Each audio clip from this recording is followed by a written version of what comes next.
Alright guys, Kofly here. Um, so last stream, my Wi-Fi disconnected, and so I had to make an entirely new stream. So we can now continue on to the main story. If you want to look at the last stream, it was mainly just getting here and fighting enemies. Nothing really important happened.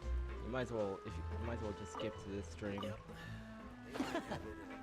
if you actually want to listen to the main story.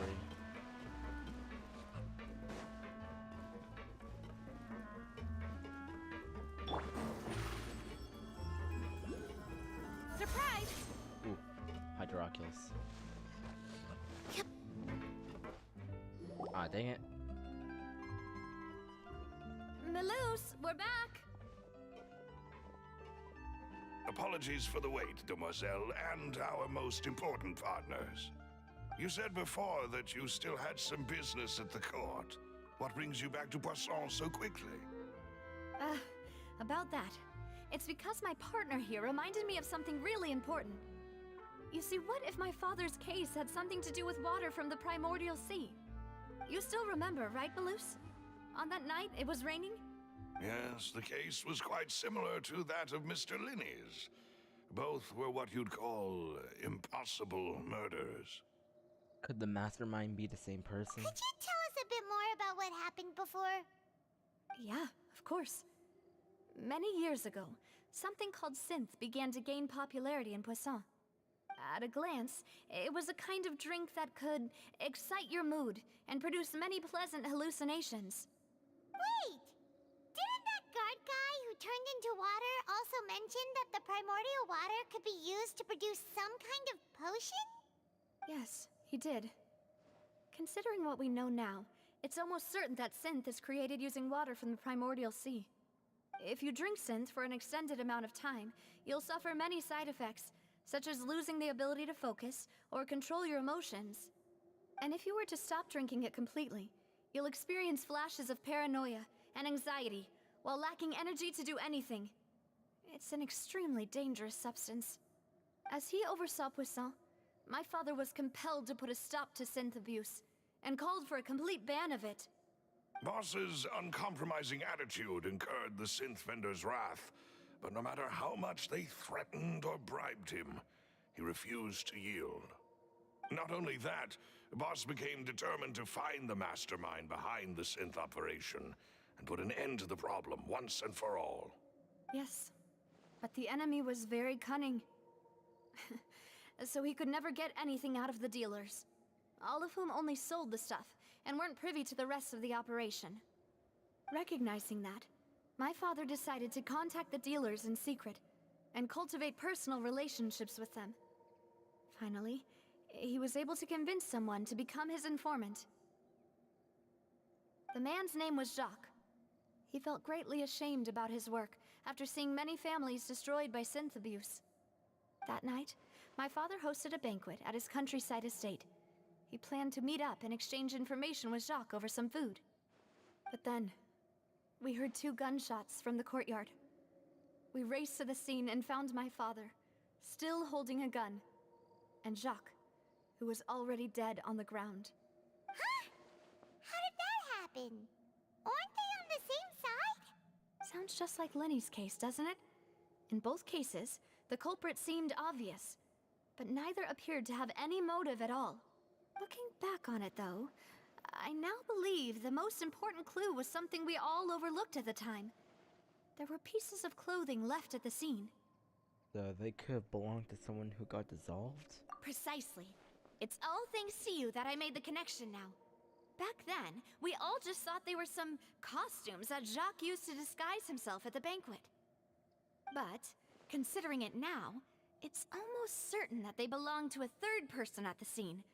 With one extra person, we'll also need to reconsider why the 2 shots were fired. Maybe your father got into an argument with Jack? But it's also possible that the third person was to blame. You're right. We still don't know what happened. But my intuition tells me that we're on the right track to figuring it all out. I'm finally headed towards the truth. Jacques was an empathetic man who was infinitely remorseful for his past actions. It's unlikely that he turned on Boss with zero warning. I think this third person is probably the key to the full truth. On that note, however, even though this will not please you, demoiselle, as your and your father's butler, I must still offer a word of warning. Our opponent is insidious and cruel. They are extremely difficult to deal with, and Boss has already lost his life trying to bring them to justice. Even though Spina de Rosula has lost most of its former glory, Poisson has welcomed a new time of peace, and we have been allowed to live out our lives. There is no need to follow your father's path. It would be both wise and in line with Boss's wishes to step back and give up on the case. If that's indeed what he wished for, then he should have told me that himself. Was I not the closest person to him? And yet, I was the one most kept in the dark. What was the point of him dying without sharing any of the secrets he knew? Did he manage to protect anything in the end? Synth is still here. Callus the Unfaithful is still his epithet. And Spina di Rosula is barely getting by. Nothing has changed. Did he think I'd just accept his meaningless death and live out my life just as meaninglessly? I've never accepted that, ever. Not since that day, and certainly not now. I want to find out the real answer for everyone's sake. For the missing girls, for the victims, and for myself. Navia. This is indeed the best moment to act. Your partner appears to be quite reliable, and more importantly, demoiselle, I think you're also ready to take this on. So you do know something else, Malus? Yes, I do. In fact, even before that banquet, Boss already knew of the connection between Synth and the serial disappearances case. But what drove all the tensions to the boiling point was the revelation that you, demoiselle, had been selected as the next target to disappear. What? Boss also didn't tell you that he had been diagnosed with a rare illness. The doctors told him that he had no more than 5 years left to live, and the serial disappearances case caused him great anxiety. 5 years was nowhere near enough time to resolve this long-standing conflict, but once he passed away, all the danger would pass on to you. Knowing all of this, he decided to use one final intimidation tactic before his death. He claimed to have already gotten his hands on some key incriminating evidence for the other side, and even told some members of Spina de Rosula about the details. But as long as you remained safe, he would not share the evidence with the public. If something were to happen to you, then he and all those he told would immediately expose all they knew about Synth and the disappeared victims. Right, so nobody would be able to get off scot-free. As we've seen, Boss's tactic has worked. Even though Boss has been gone for a long time, the other side has not tried to take Demoiselle's life. No, I don't believe it. He never appeared to look sick to me. No father wants their daughter to see them weak and haggard, especially someone as proud as Boss. To him, dying in a duel and suffering lasting dishonor as the unfaithful were still far preferable than losing face in front of his daughter. So he chose to die in silence, so that he could protect me. I'm afraid you're not understanding this correctly, demoiselle. What Boss wanted to hand to you was not a parasol, but a sword.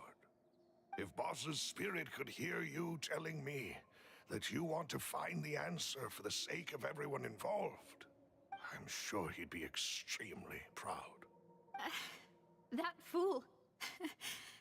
Couldn't he have just given it to me straight? No. He might have set up everything precisely because he never thought I'd be able to understand him. Is that the amount of confidence he had in me? And what if I was never able to make it to where I am now? He gave you the choice to live how you want. Yeah, I suppose that's true. With the way he'd set things up, if I had wanted, I could have just lived out my life without a care in the world. But thankfully, he rarely talked to me about complex matters, and thus understood little of me as a person. In this case, he really didn't need to give me an easy way out. Malus, what was the key evidence that he shared with you? It's the location where synth is produced. Essentially, it's the enemy's headquarters. When he was threatening the enemy, Boss didn't share the specifics of the incriminating evidence he found. But if you want to use it against the enemy, you'll still have to take several things into consideration. Why? If we know where the place is, can't we just go storming in? That's what we usually do.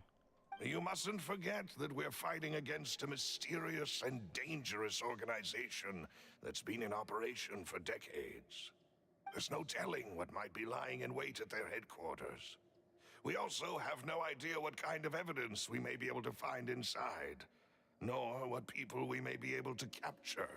But a single visit to their headquarters would be tantamount to a formal declaration of war. The worst case would be that we leave empty-handed, but also open ourselves up to full retaliation. Curious. Does the headquarters have cameras? Then, in that case, why not work with the Fontaine authorities? Well, you saw one of them dissolve during Mr. Linney's case. We have no idea just how thoroughly they may have been infiltrated. That's true. Seems my father really had no choice. But things are different now. It should be a lot easier to prove the other side's guilt, now that we've connected Synth with the disappearances case. You sound like you've put a lot of thought into this, Malus. I am the butler, after all. I live but to serve the boss and Demoiselle's will.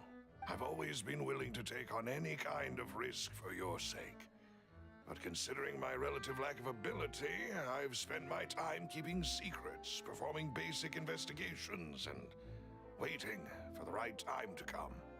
Thank you for all of that, Malus. Have you discovered anything new in the past few years? Let me think. One conclusion I came to was that the enemy must be quite familiar with Spina di Rosula, or at least have an informant planted here. When I announced orders to the organization's members on Demoiselle's behalf, I used to deliberately keep a few people in the dark and observe the reactions of the synth vendors. If the vendors didn't change their plans, then the individuals informed of our orders must be innocent.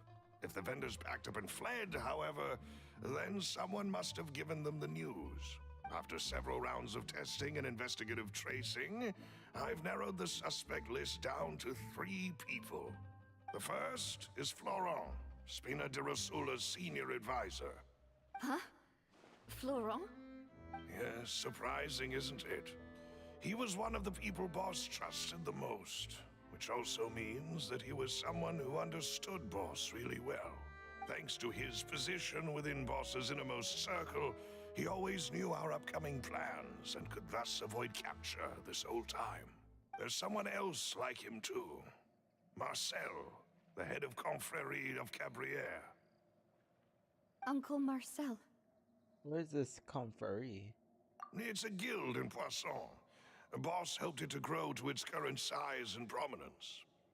In the beginning, they were only reselling some daily goods, but now they're one of the richest guilds around, with a lot of business connections in the city. So, they're like a sister organization of Spina di Rosula? Yes, you can say that. When we were fighting against the synth dealers, they provided us with plenty of support. It's a bit difficult to imagine someone using their own money to hunt down themselves.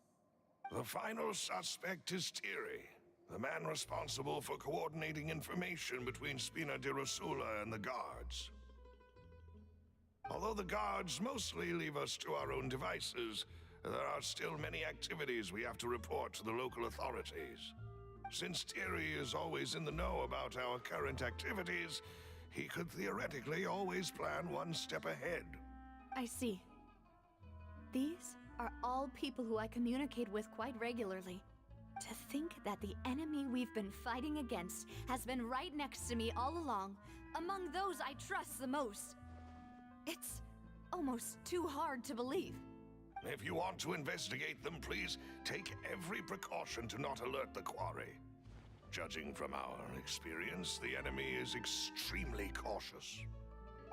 Of course. And thank you, Malus. You've provided us with a lot of great information. You're too kind, my lady. I'm just doing my duty. And before I forget, proving Boss's innocence would also mean clearing him of blame in Jacques' death. After that incident, Jacques' wife and daughter were taken into the Spina's care. They still live in Poisson today. If it might help, you could also pay them a visit. I can make the necessary arrangements. Oh, thank you so much, Malus. You really are the best. A new case awaits, my dear partner. Alright, leave it to me. I hope we can work together to uncover the truth and end this case once and for all.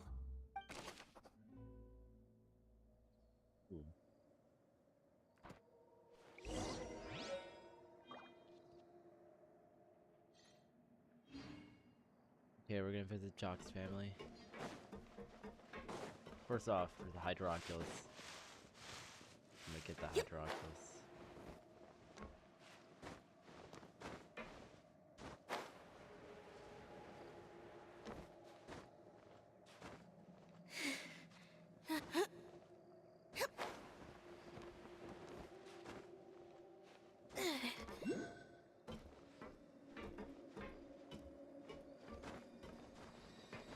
Oh yeah, there it is. Alright, marking that down now.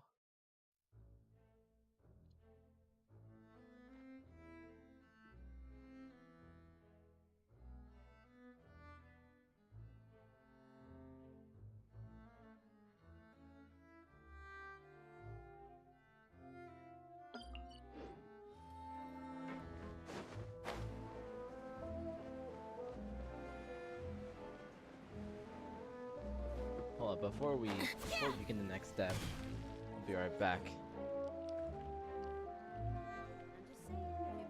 Yep, they might have it good for a while, but it ain't gonna last.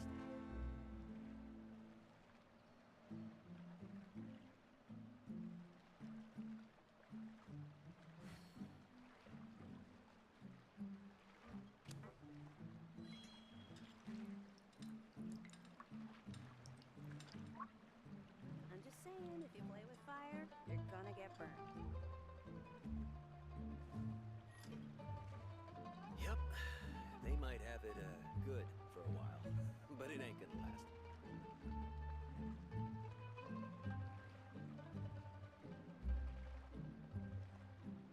Seems Linny is saying some strange things again. It's really worrying. Fire, you're gonna get burned.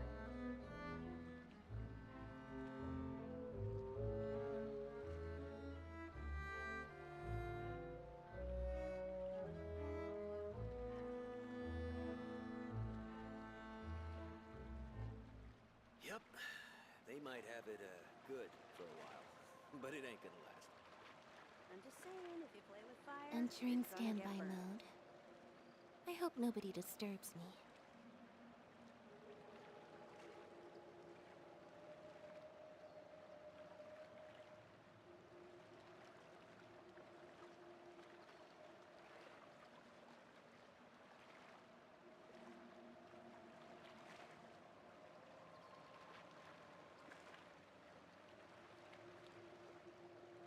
I'm just Yep, saying, if you play with they fire, might have it you're gonna good get burned. for a while, but it ain't gonna last.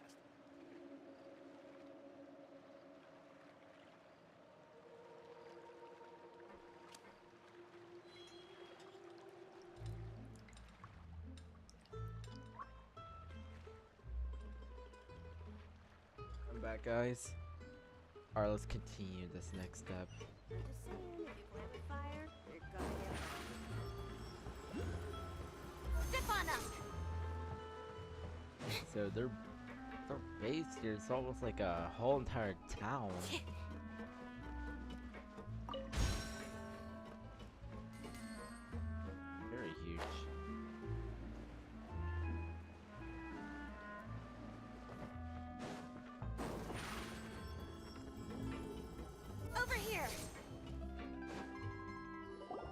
It is settled then.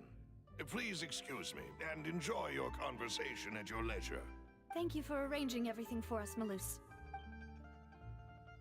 Excuse me, miss. Do you need anything from us? Adele? Oh, Hey, Navia's all quiet. This isn't like her at all. Let's not bother her for I'm now. sorry that I only came to visit after all this time. After what happened, I didn't know how I was supposed to face the two of you. History between them. Ah, if it's about that, there's no need to apologize. After my husband died, Spina di Rusula sent us a lot of mora and support. I understood your guilt and apology to be genuine.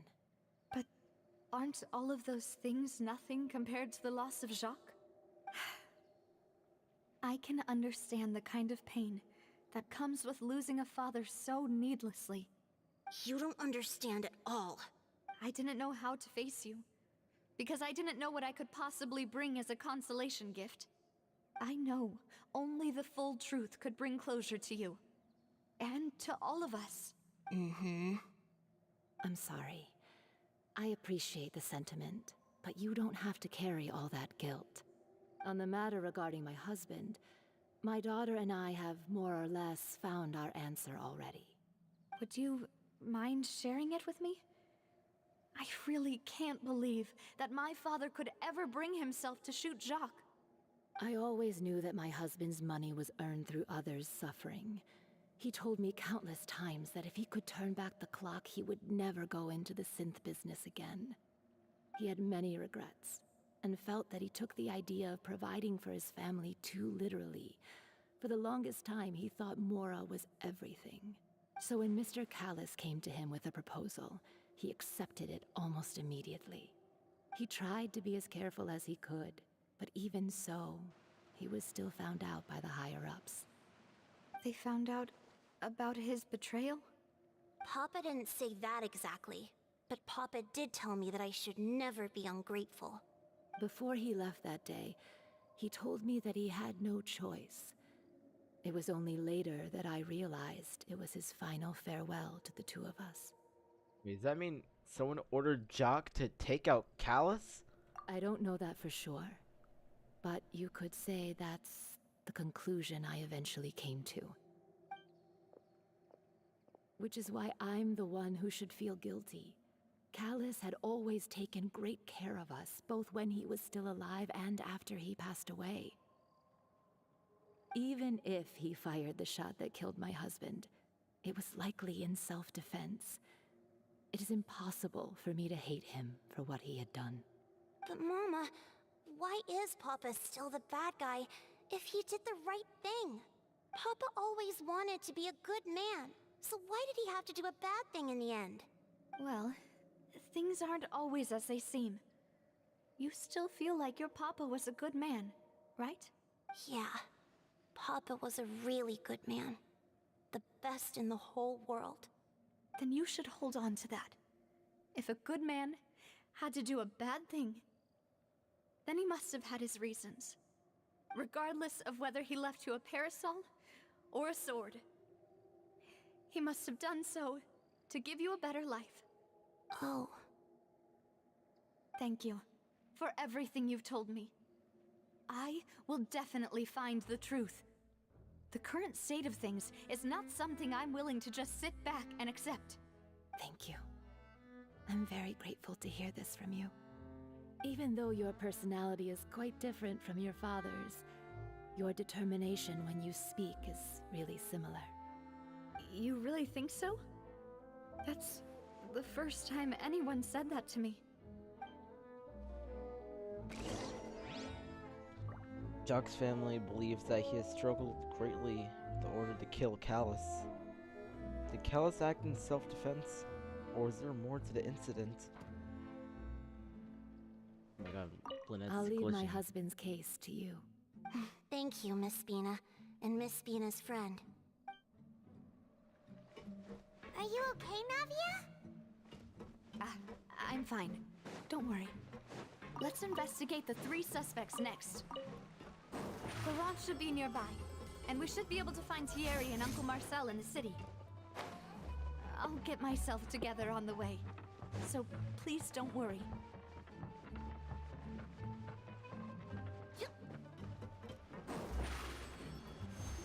There you are. Greetings, boss. How may I be of assistance today? I'm sure you've heard about what happened at the Opera House. Someone got turned into water right in front of us. Yeah, I've heard. With something that dramatic, I'm sure journalists will milk it for all it's worth. And it'll be all the talk for the next several weeks. It also reminded me, on the day that the incident happened with my father, it was raining outside, and we found some clothes left at the scene. After my partner here put the dots together for me, I feel like we should try to reopen his case. Can you do me a favor and try to recall what happened that night? Let me think. Mr. Callus was feeling pretty upbeat that day. So he was drinking and bantering away with us at the table. After that, he told us that he wanted to go get some fresh air. So we let him go without thinking much of it. Who knew that we would hear 2 gunshots ring out right after? My first reaction was that Mr. Callus's life was in danger. So I grabbed my holster and made a mad dash toward the scene. But when I got there, it was already too late. Mr. Callus was standing over a dead body with a gun in his hands. All we could do was look back and forth at each other, not knowing what to say. So you also remember 2 gunshots then? Indeed. The guard said that the first shot didn't hit anyone, while the second killed Jacques. But I've never really bought that explanation. Reason being, Mr. Callus had left his gun on the table. I even made sure to confirm that before running to the scene. But according to the guards, that doesn't mean he couldn't have had other guns on his person. About the clothes left at the scene that you mentioned, do you think there was a third person there who was turned into water? It's very possible. At least from our perspective, my father had no reason to kill. So he would also have no reason to bring an extra gun with him. The gun he was holding probably belonged to Jacques, or a third person on the scene. Yeah, that makes a lot of sense. So you're saying Mr. Callus ended up with the gun because he seized it from one of the other guys? But hold on. If that's what had happened, then why didn't he share the truth with any of us? He didn't even want to face the Oratrice machine, and chose instead to prove his honor in a duel.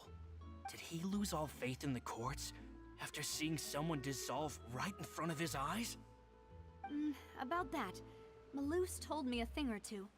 So, I think I can understand why he committed to the duel. I'll tell you everything once the whole truth has been revealed. I understand. Then I'll leave Mr. Callus's honor in your hands, boss.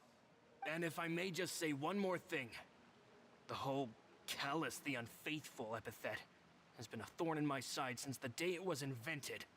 Many people have laughed at me for still calling him Mr. Callus, even after so many years have passed.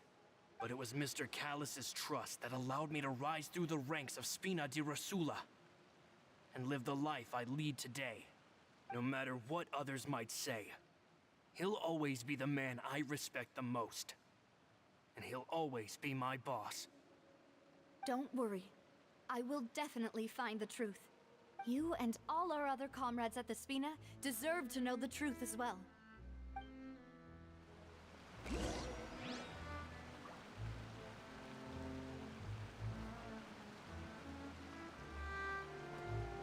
Interesting.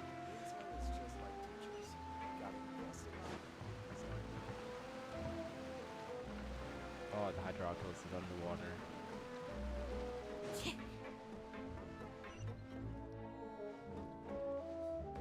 Go to the so we have to go to the core of Fontaine now. Oh, great. Okay, let's get this Hydroculus underwater. Go nuts.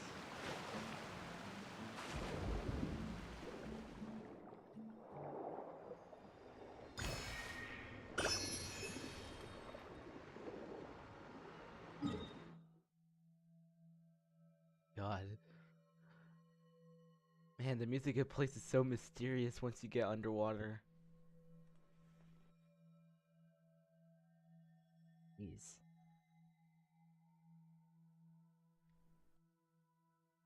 Huge.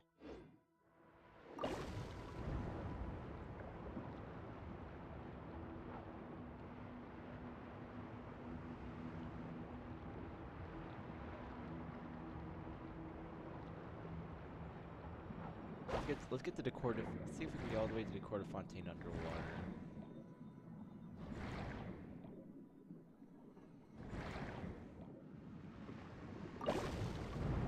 Oh no, no, no. I did not want to do that. Oh my god, I can't get out. Okay, now I can.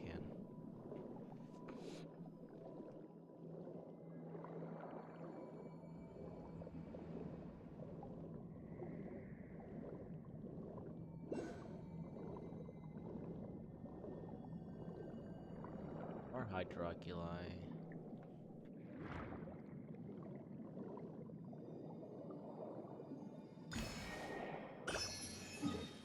Right, we are racking up hydroculi.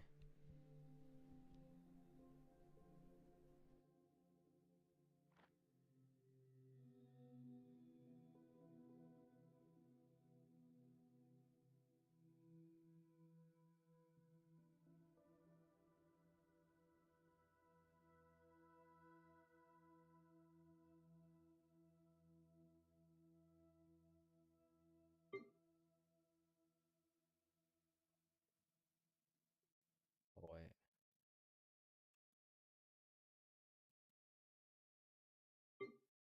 Okay, there we go.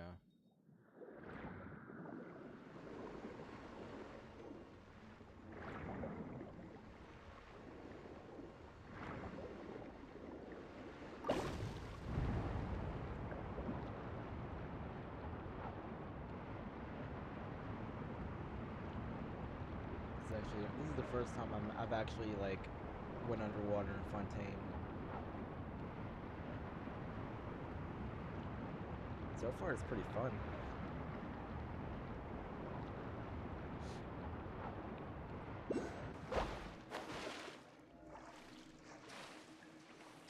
Where am I at?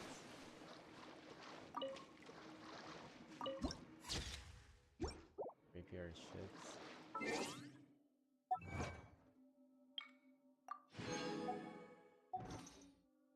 Yeah, it seems to have some enemies to fight.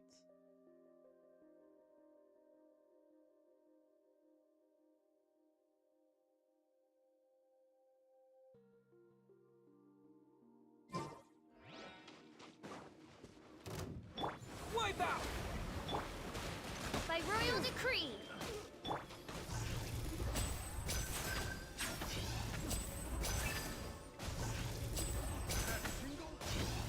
And voila! Ow! Midnight Phantasmagoria. Let's get this show on the road! The hunter Oh yeah, water gun time. becomes the hunted. Water jet! Be amazed.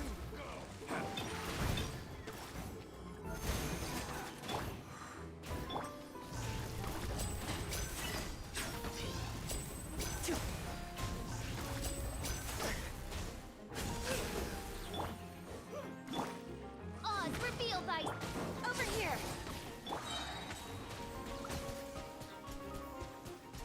Water jet!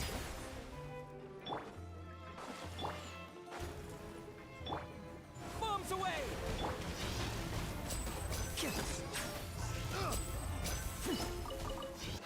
Have a little taste. Stefana. Alright. There we go. Yeah! Completely staggered. Step right up! Suffocate. Over here. Suffocate. Here comes the finale! Have a little taste. Dead? Picked the wrong test subject.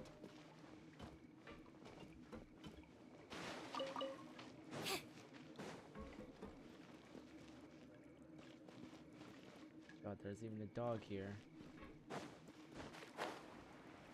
How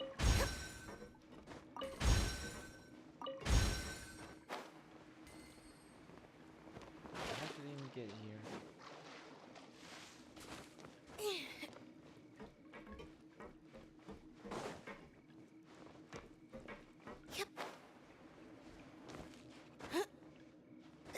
Suppose they had some diving gear that allowed them to get here.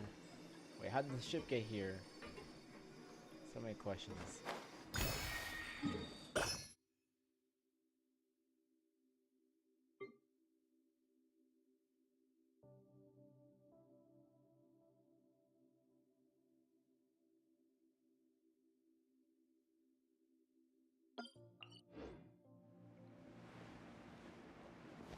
Seems... Doesn't seem there's anything else here. Oh, actually, I mean, there's a huge light up there.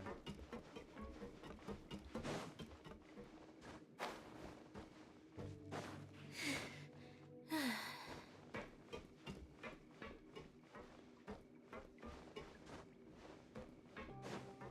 don't even know any...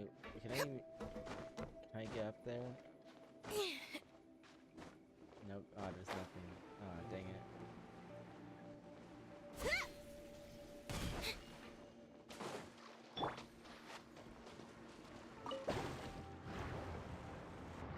Alright, we're back underwater.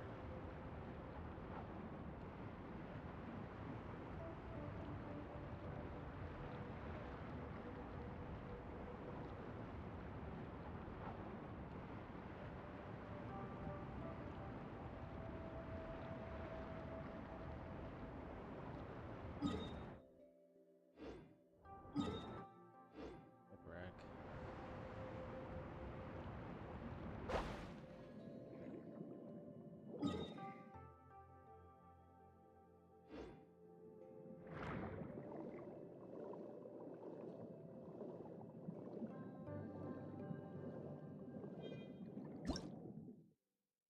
You'll sometimes see these energy emitting blocks underwater.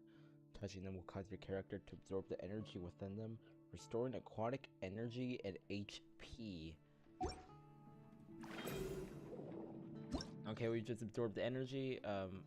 Is it a chromatic blubber beast? A pulsing sonar wave that has detection-based capabilities. Holding it down will allow you to aim while continuously releasing sound waves.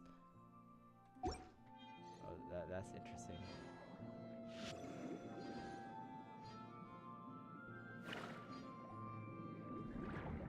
Wait, what? Hold on, what the heck?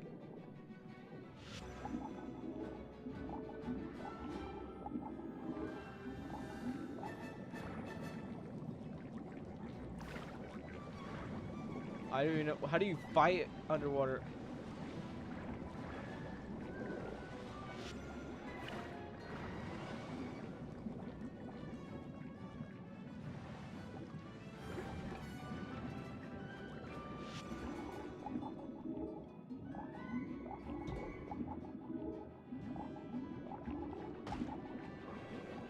What?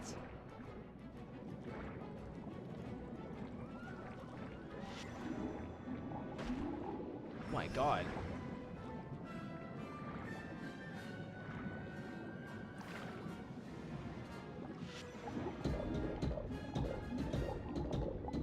Alright, there we go.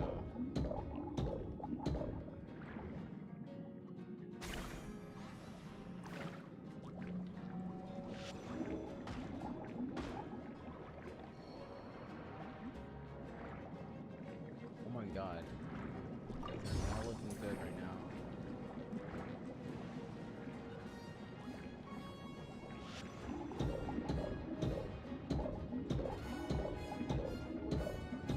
Alright, you are almost dead.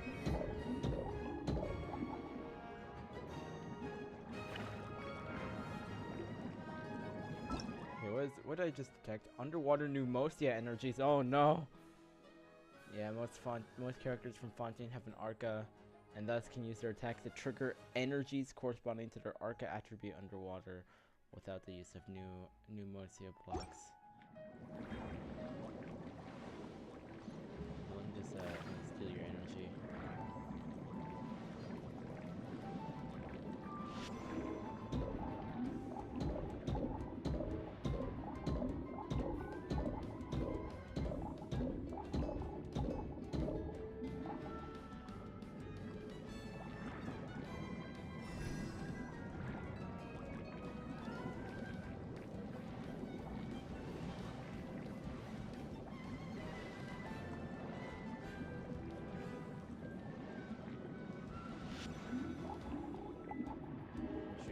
Oh, there he is.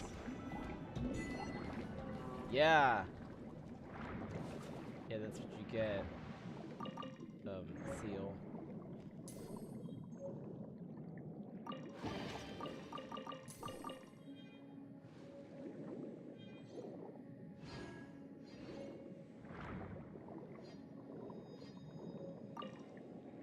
Oh wow, oh, we harvested them.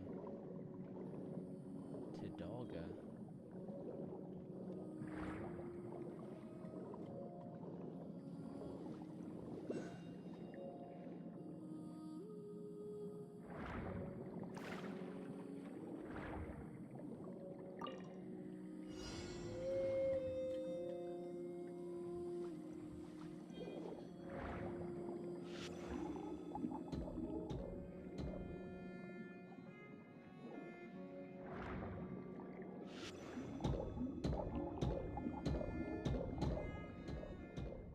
Oh shoot. Oh, I just started a battle. Uh-oh.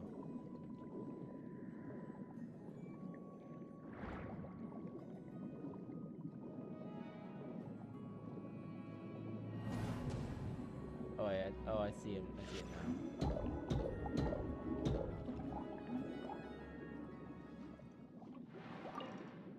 We have to kill such a cute seal. Why?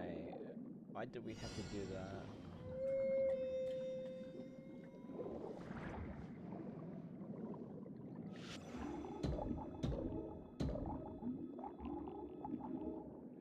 Oh, where's the conch?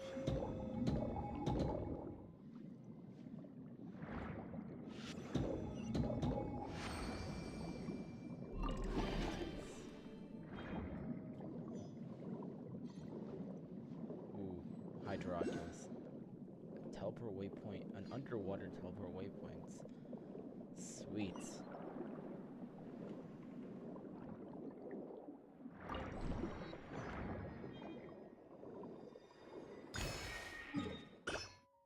Oh, nice. That's one.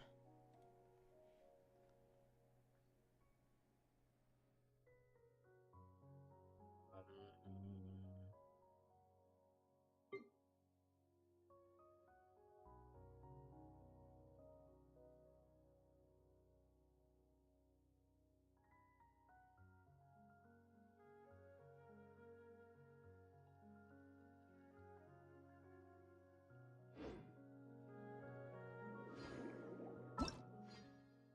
Sonar residence points. Using the Blubber Beast's sonar capabilities or the Echoing Conch's unique properties, you can discover some locations that resonate with their effects. Sometimes these discoveries might reveal some unexpected treasures.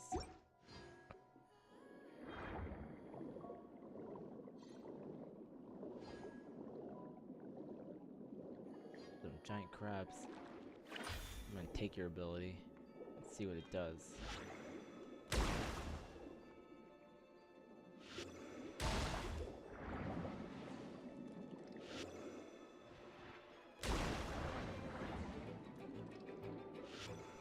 See clearly what this ability is.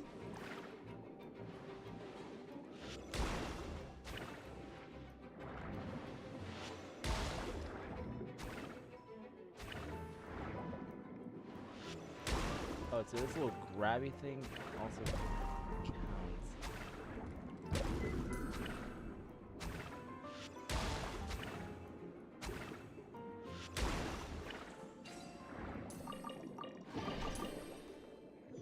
Got that coming.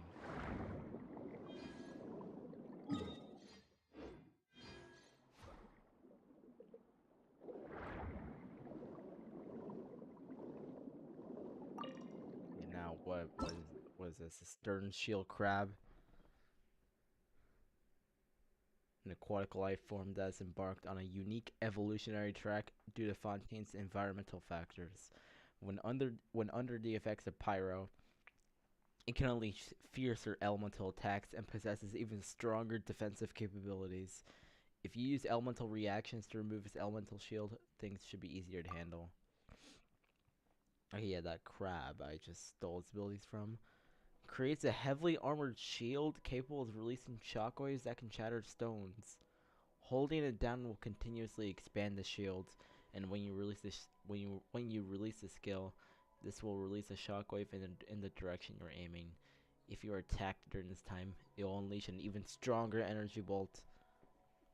Okay, I think I was using it completely wrong.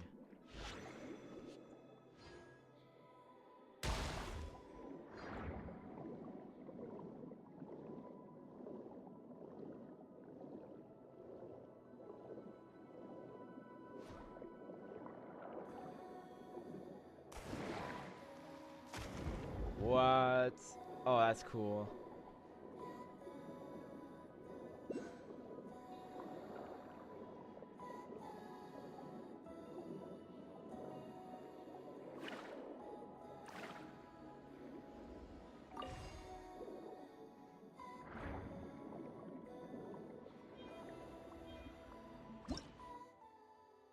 Doing conscious pneumosia relay.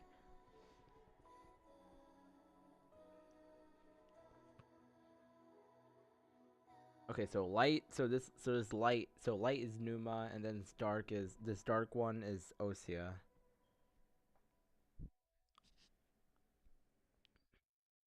Okay, that makes sense now.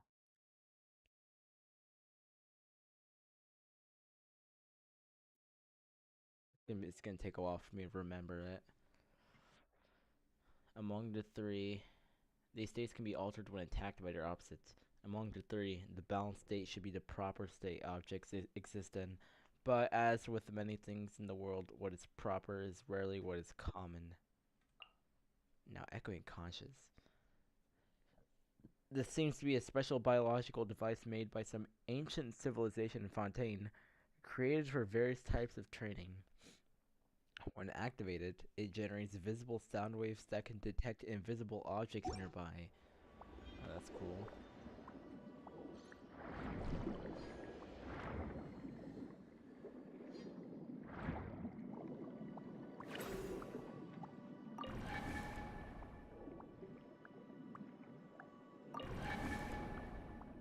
Oh, those sonar things.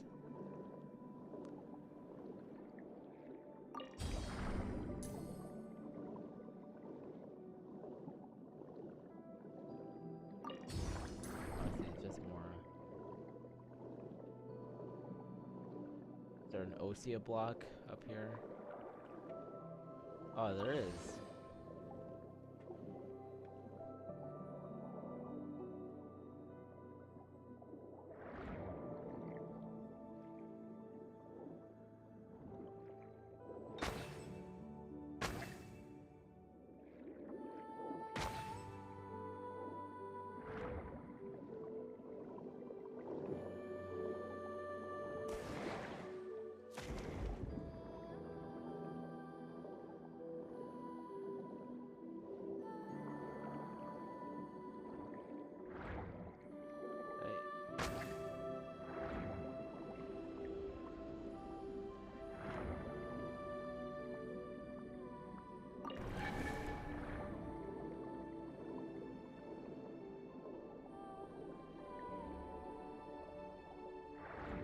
Gotta grab this Osea block.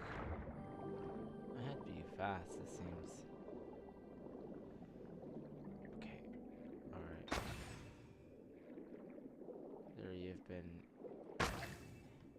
That's been fused with Osea energy.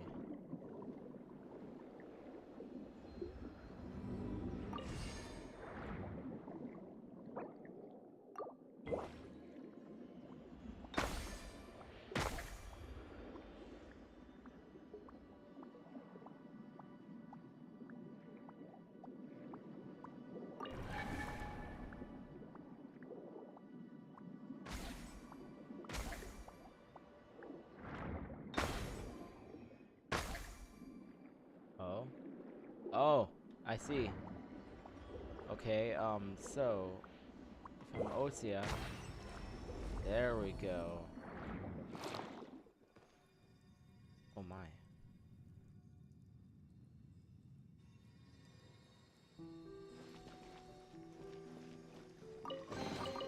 The scent of treasure.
Oh shoot. This was Mecca.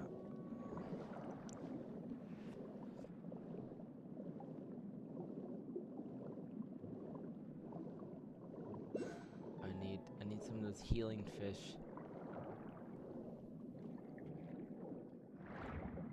Oh, another waypoint. Oh shoot, I've been spotted. I can't activate the waypoints.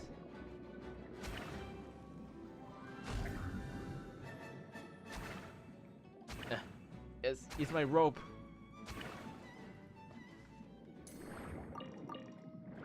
You'll never withstand the might of my rope. Oh, and now my sonar powers.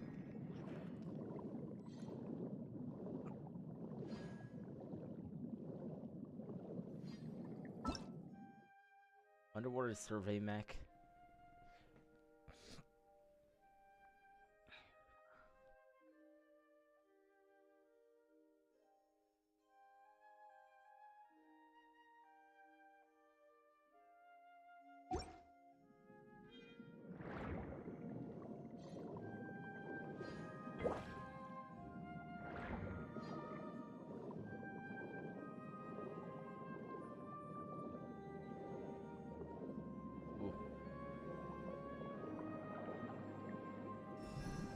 Yes, finally.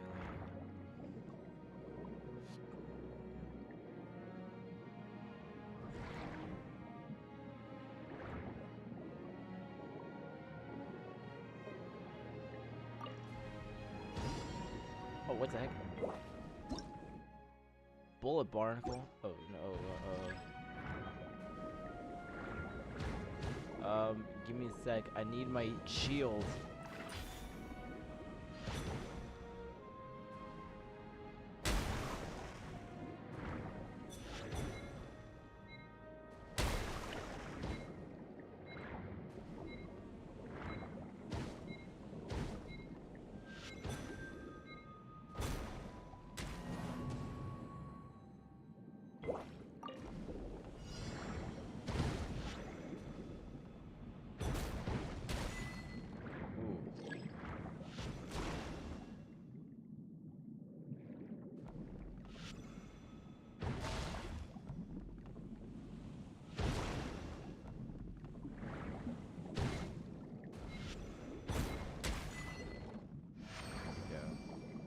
That's how you do it.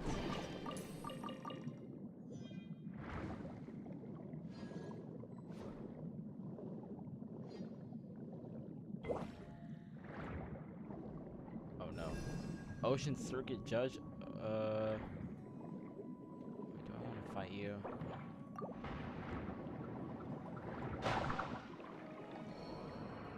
What?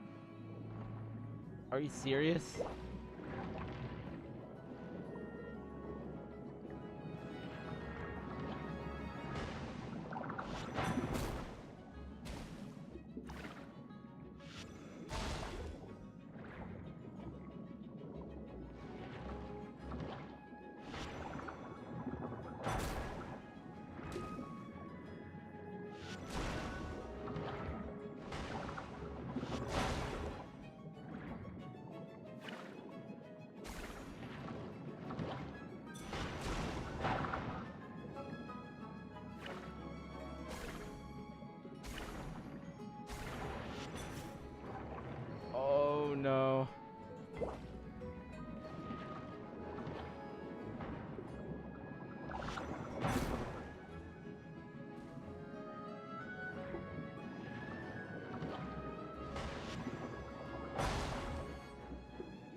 Yeah.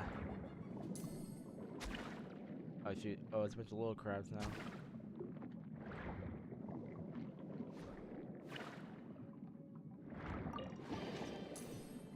Oh. No, wait, they're innocent.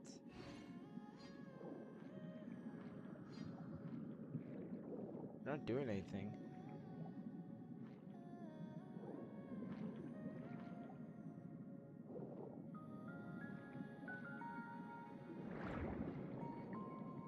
They're just watching me carefully.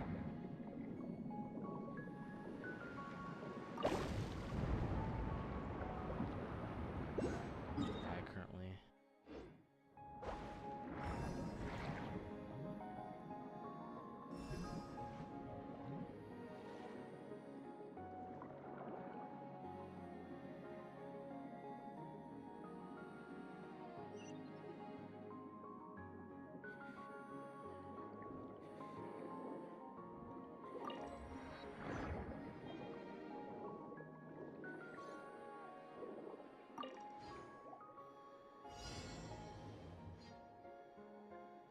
Oh, great. Okay. Where are you at?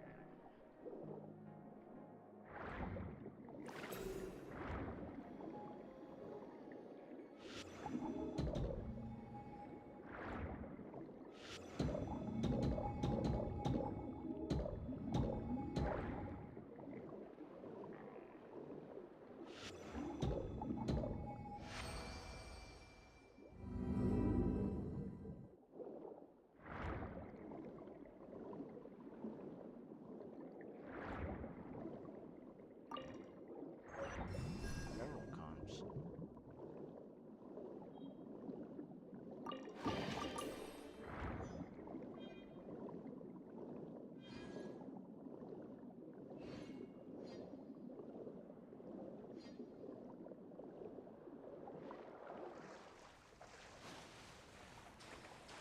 God.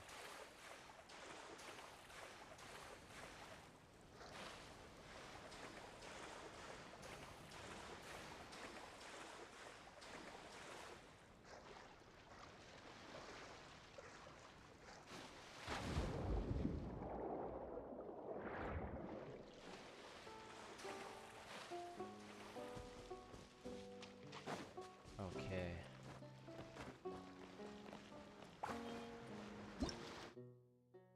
Mysterious hydrograna.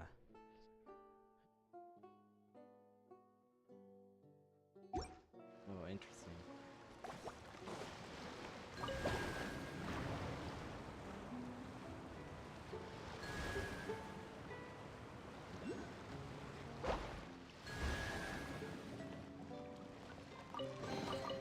Destiny has brought me hither.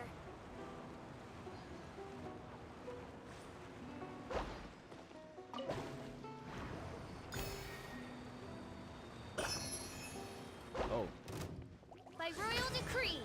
found a small arena. Oh, goodness gracious. Huh. Huh, huh. Hit. What's going on? Oh no, I found a Midnight sign. Phantasmagoria.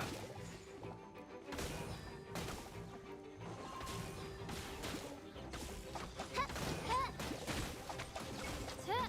We're solving this special. Ka, ta, huh, huh. Huh.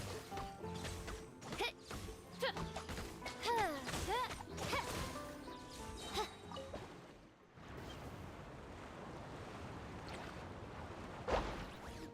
Wings of darkness, come, sever night from day.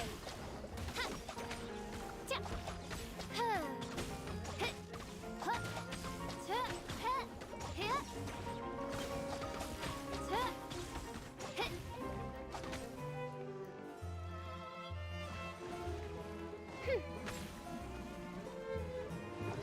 Oz, reveal thyself.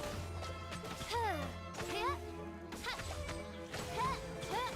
Ta. Huh. Huh. Ka. Huh. Ta. Huh. Huh. many more arenas we have left? By royal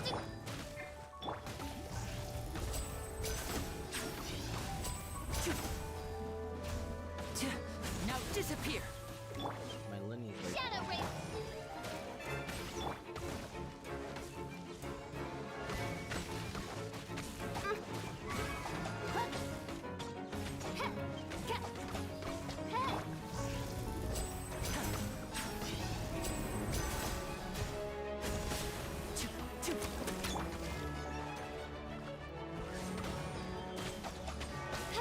Really lacking in damage, Lenny. Destiny has brought me hither. Oh, we have finally.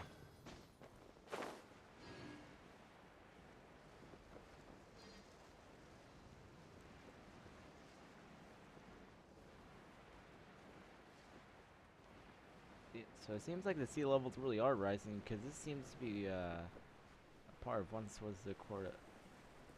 It seems to be a part of the quarter Fontaine that was submerged, or some kind of conflict happened and it caused all this damage around. Not sure.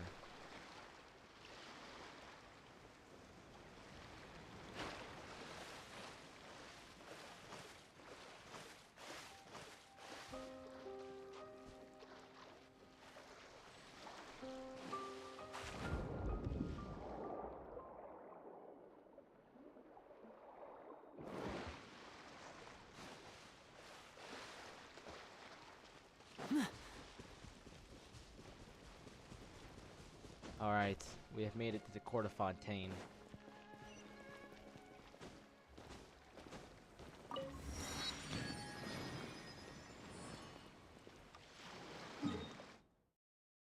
That was a lot of diving. I get an elevator. Sweet. I want to examine this area a little bit.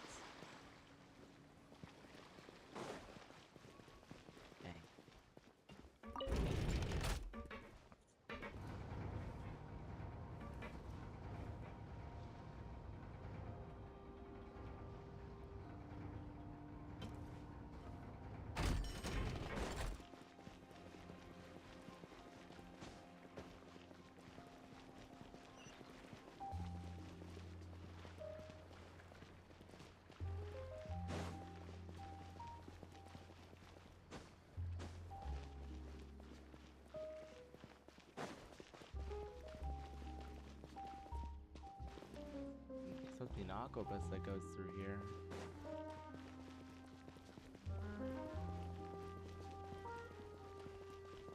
It teleports.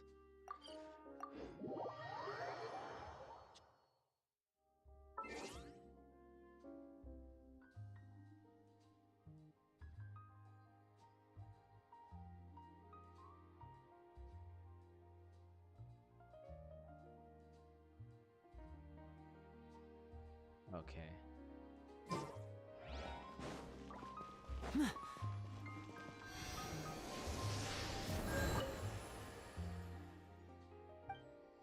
Thank you, Touch of the Seven.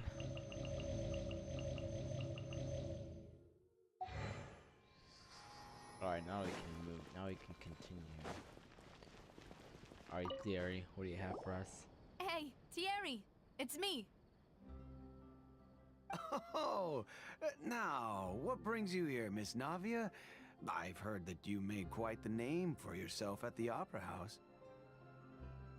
Oh, so you've got news of that already. Oh, okay.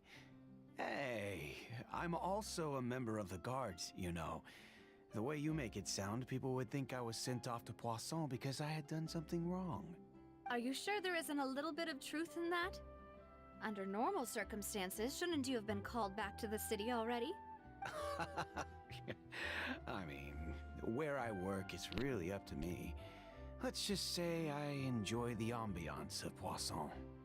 Callis did a fantastic job running the town, building Spina di Rosula from the ground up and clearing many obstructions in my way. It would be next to impossible for me to find a similarly easy but high-paying job in the city. Anyway, enough chit-chat. Are these two friends of yours? You, here for some formal business? Yes. These two are my partners. What happened at the Opera House made us realize that Linny's case and my father's may be related. We're trying to reinvestigate the details of my father's old case. Ah, I get it.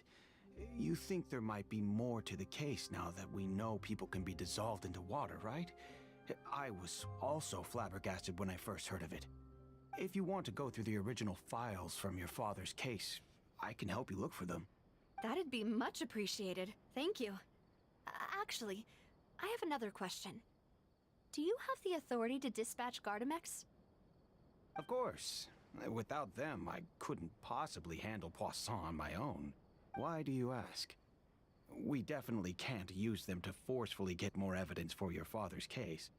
Well, you see, just recently, we were attacked by a horde of unnumbered Gardamex in the city. Ooh. So, if you hypothetically wanted to do something against me, all you would need to do is get rid of the mecha serial numbers and send them after me. Then you think too highly of my abilities. Dispatching mecha is very different from controlling them. If I had to make an analogy, when you order a dish, the chef will make it for you. You can ask the chef to cook, but not to massage your shoulders or carry your baggage. If you try to make unreasonable demands, the chef would just think you're out of your mind and ignore you completely. The same goes for me and my Gardamex. Removing a serial number is also not as easy as you might think. There are a lot of complex steps to it, and it's almost impossible to keep it a secret. So I can promise you, those mecha were definitely private units. They're certainly not cheap. So, whoever their owner is must be super rich, powerful, or both. Now that you mention it, though, being in the synth business would definitely be profitable enough to afford this. Makes sense, Oh, I guess. then you're officially in the clear, Thierry. Oh. Well, thank you for the vote of confidence, Navia. Jokes aside, I'd like to wish you all the best with your investigation.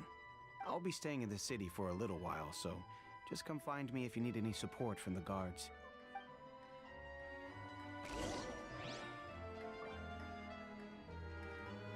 Yuri's the only person responsible for official contact between the Spina Diosera and the guards. According to him, only the sufficiently rich can privately own large numbers of Gardamex. I'll see what I can do for you in Spina di Rasula when it comes to guard stuff, but don't go advertising it to everyone else. Contact Marcel. Who's Marcel?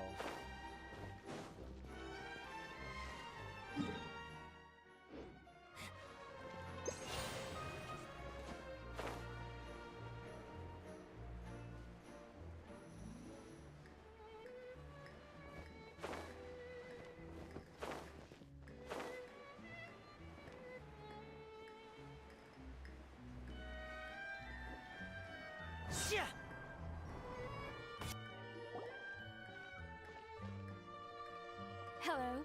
How may I help you? I'm here to see Marcel. Could you please let him know? You can just say Navia's looking for him. Sure. I will let him know right away. After waiting for a while, Marcel arrives in a hurry. Ah, Navia, hello. Sorry to keep you waiting. I'm not as young as I used to be, so my legs are giving out a bit. Oh, it's all right, Uncle Marcel. There's no need to stress. I just wanted to talk to you briefly about what happened in the Opera House. I'm sure you saw everything too, right? Yes, I've never seen anything so strange.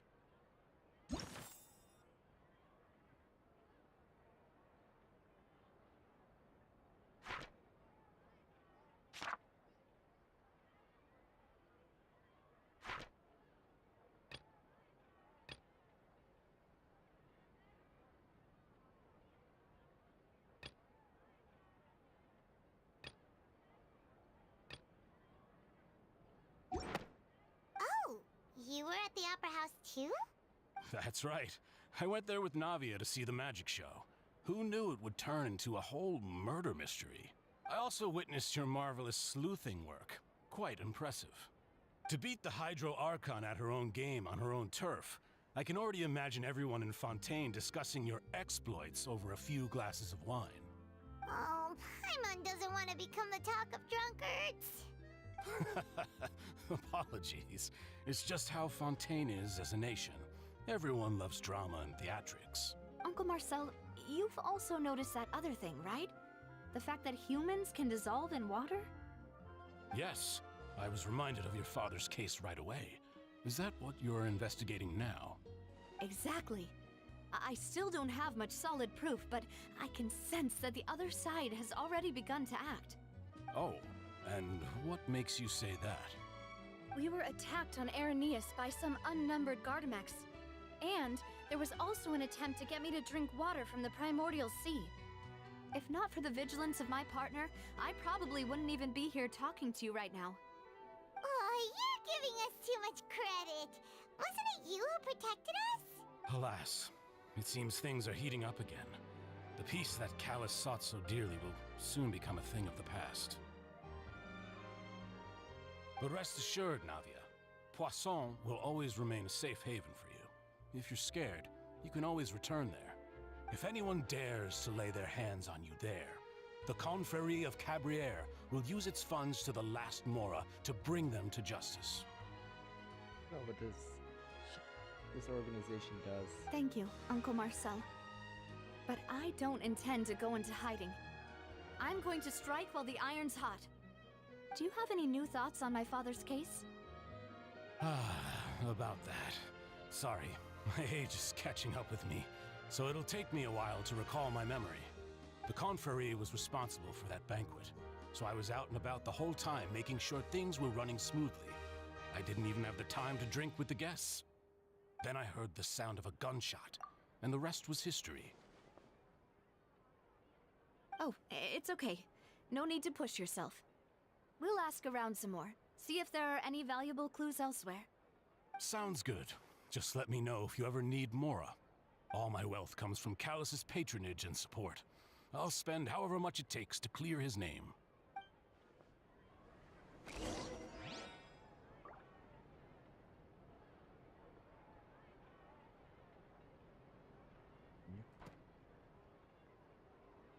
Traveler looked kind of This can work. I'll just treat them as new samples.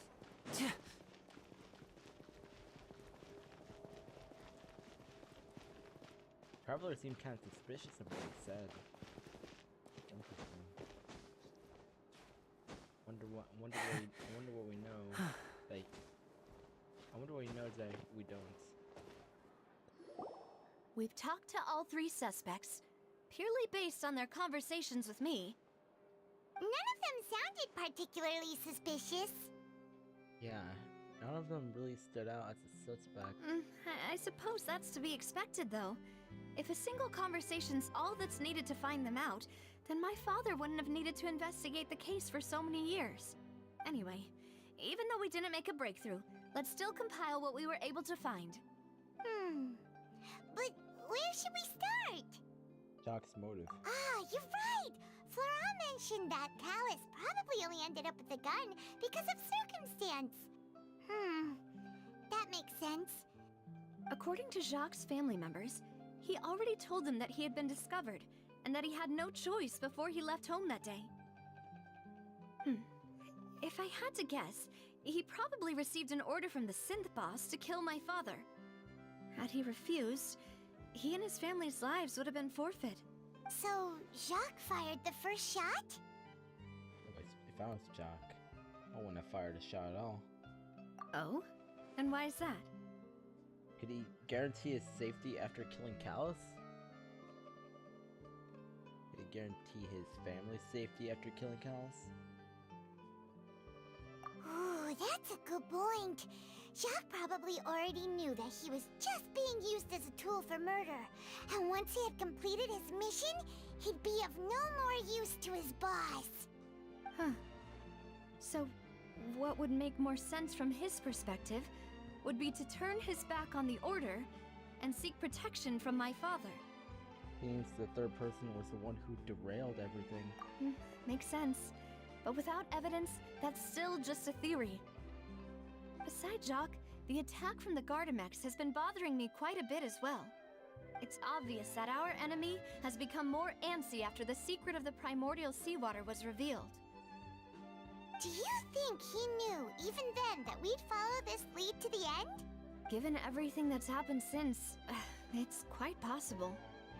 But who among the three suspects would have the ability to control privately owned Gardamex?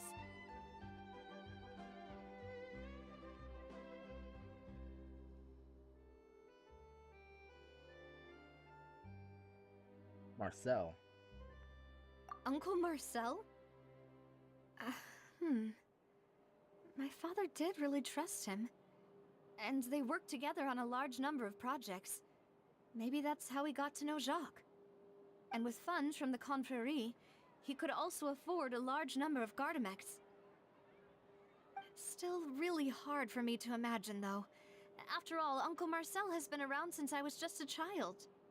Also, wouldn't this mean he has been spending a whole lot of mora and energy to fight his own synth business? Or maybe it was someone else.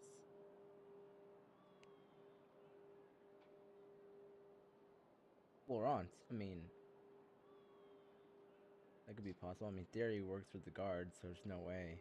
Florent? It is true that he was closest to my father, and thus had the best chance of learning about his dealings with Jacques. But as Spina di Rosula's advisor, his work mostly deals with personnel and security, so he shouldn't have much means when it comes to finances. So you're saying he's too broke to afford a mecha army? Exactly. He can't. And even if he could, I don't think he would be able to dispatch a whole group so quickly. Then I guess it is Theory. Thierry, you say? Huh. It is possible that he's figured out a way to convert the Gardamex for personal use. But I didn't feel like he was lying when he was talking to us about the mecha. I also don't think he'd be able to keep that kind of tampering under wraps. Yeah, had he actually tampered with the mecha, we'd be able to prove it with a simple check of the guard's inventory. If the mecha were taken from the guards, it should be pretty easy to find out when and how that happened. Who could it be? I think this was a reasonable evidence.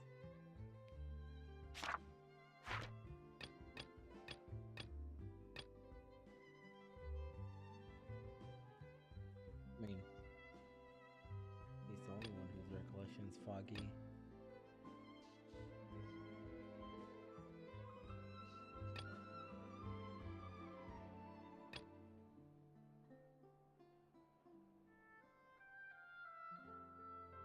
He's the organizer of the banquet.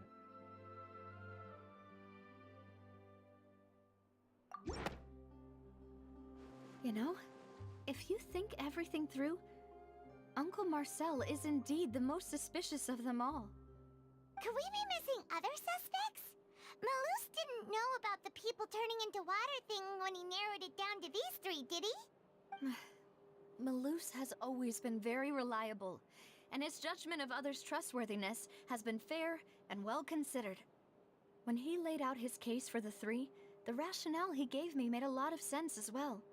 The suspect is knowledgeable about the Spina's internal affairs, has the means to dispatch Mecha to assassinate us, and possesses significant intellect and foresight. Even if I don't want to believe it, I'm starting to see how things could all tie back to Uncle Marcel. He is someone who's very close to you after all. Well, we still have another trump card on top of all the theorizing and speculating. The synth production base. Yes, Malus did say that charging straight in there would be extremely risky. But we don't have any other options right now. Are we gonna storm into the base? We need far more solid proof before we can hope to go charging in on our enemy. Navia, here you are. Oh, I've been looking for you. Oh, Thierry, what are you doing? Huh? Aren't you the guy from the guards? Did something happen? Yeah. News came from Irenaeus just after you left. We've got another trial on our hands. Wasn't that place built specifically for holding trials? What's so newsworthy about this one? I know. But they said the person they're putting on trial is a Fatui harbinger called Tartaglia. Wait, child? What? Is that someone you know? Yeah, we know him. Maybe even a little too well. Well, he's been accused of being the true culprit behind the serial disappearances case. It's absurd, don't you think? I mean... Wait, how? None of our investigations have had anything to do with him. I mean, he's a harbinger. It's not too out of the picture. But still, we knew him very well. I thought he was... That's what Well, I you turned thought over was a new strange leaf. about it, so I came to tell you the news right away. If the charge against him stands, then it'll be next to impossible to get the guards to support any of our planned investigations. Right. Because they'll think they've already found the culprit. Oh, Yeah. shoot. And it'll be a lot harder then to clear Mr. Callus's name. I understand. Well, partner, what do you think we should do? We still haven't found any conclusive evidence. Let's get inside that court. Let's split up. Huh? Split up? What do you mean? You can go to Arenias while I'll go investigate that place. I'm confident in my combat abilities. Just as expected of my partner. Alright. Since this is a trial about the serial disappearances case, the culprit's attention will be focused on Arenias, leaving his home base wide open. You're right. This is our best opportunity. Alright then, let's do this. I'll stall them at the Opera House and charge Marcel as the true culprit. I won't have any chance of making that charge stick though, unless we find more evidence. It'll be up to you to make it back in time and hand the decisive evidence to me. Alright, leave it to We'll me. help you, just like you helped us in Lenny's trial. Demoiselle, please allow us to accompany you. Malus, Silver, yeah! Let's go! Ah, Malou, Silver. When did you two get here? We heard that you'll be leaving Poisson and figured that you might require our assistance. It's our hope that your confidence will be bolstered with the two of us by your side. Thank you so much. Then, let's make haste for Arenias. Paimon, Traveler, I'll see you at the Opera House. See you then! Alright.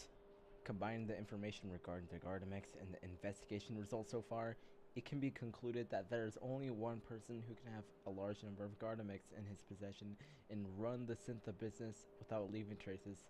This person is none other than Marcel. Now that Navia has set out for Arenias, we should also get going. The location has already been marked on the map, so let's head over. Where did we teleport?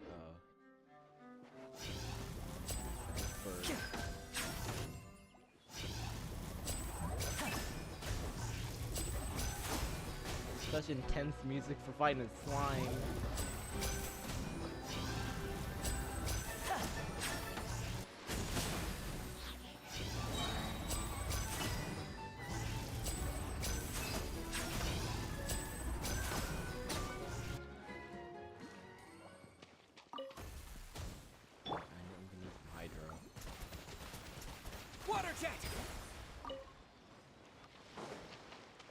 Alright, let's go to the place he mentioned.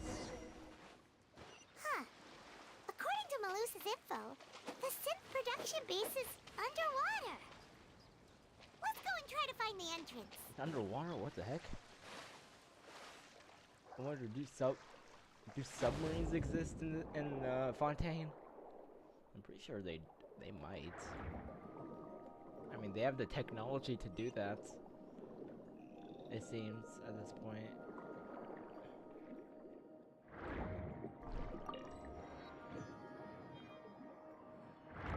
Wait, what is that? Stingray. Alright, what kind of abilities can I use now? Okay. Release Fontaine water blades that are long and sharp. Hold to aim and release. Use this ability to cut the weak sections of the Fontaine seagrass and destroy them. Oh, even if you not collect 3 of them, the characters can cause Hydro to grow into a Hydro core if continuously affected by Hydro. Oh, okay. Alright.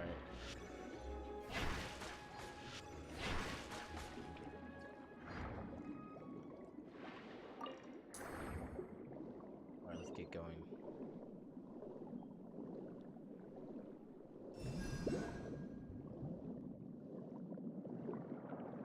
The Hydroculus right there.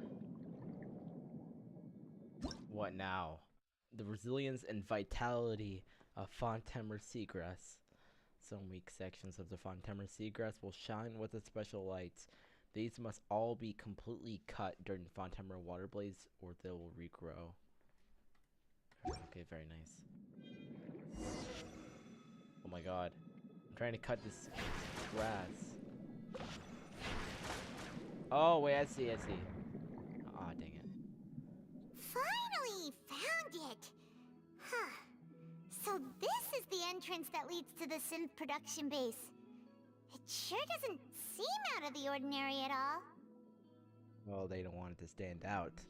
Yes, but I'm sure what we find inside will be extraordinary. Ah, you're right. An important place like this is bound to have a ton of protective measures and mechanisms. Navia's probably arguing up a storm right now to stall for us. Meanwhile, inside the Opera Epiclus. Okay, so we do get to see Navia's perspective.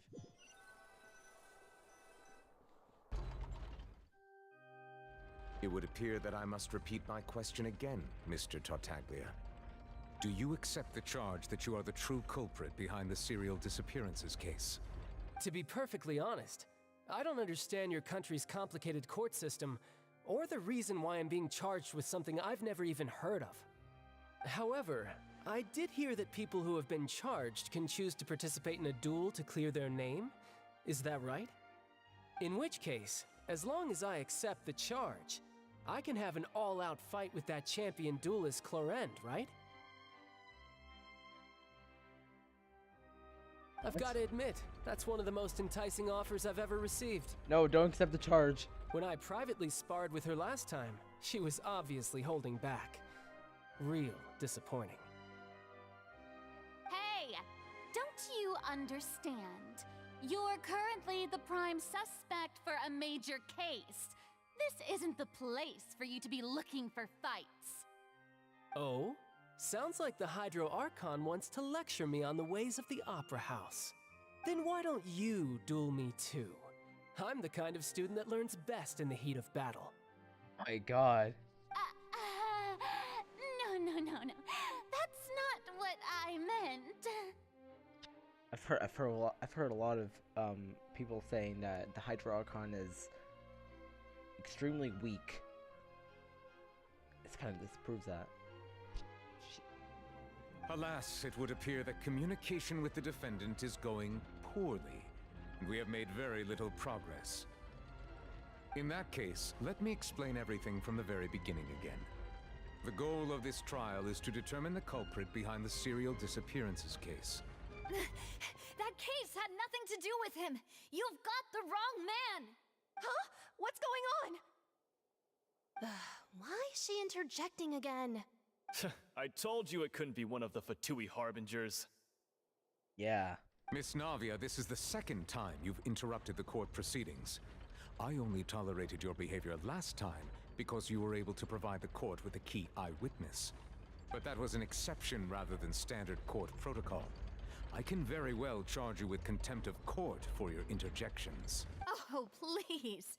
Did you ever think I had any respect for this place's pointless theatrics? We can put that discussion aside for now. I'm not here to argue with you. I'm here to charge the true culprit behind the serial disappearances case. And if my charges prove true, then Tartaglia here will be proven innocent by default, correct? Oh, a young lady has charged in and offered to clear my name. How fascinating. Well, I'd gotten half bored to death by all these rules and procedures anyway, so I'll take you up on that offer. So, Your Honor, is there nothing else for me to do now?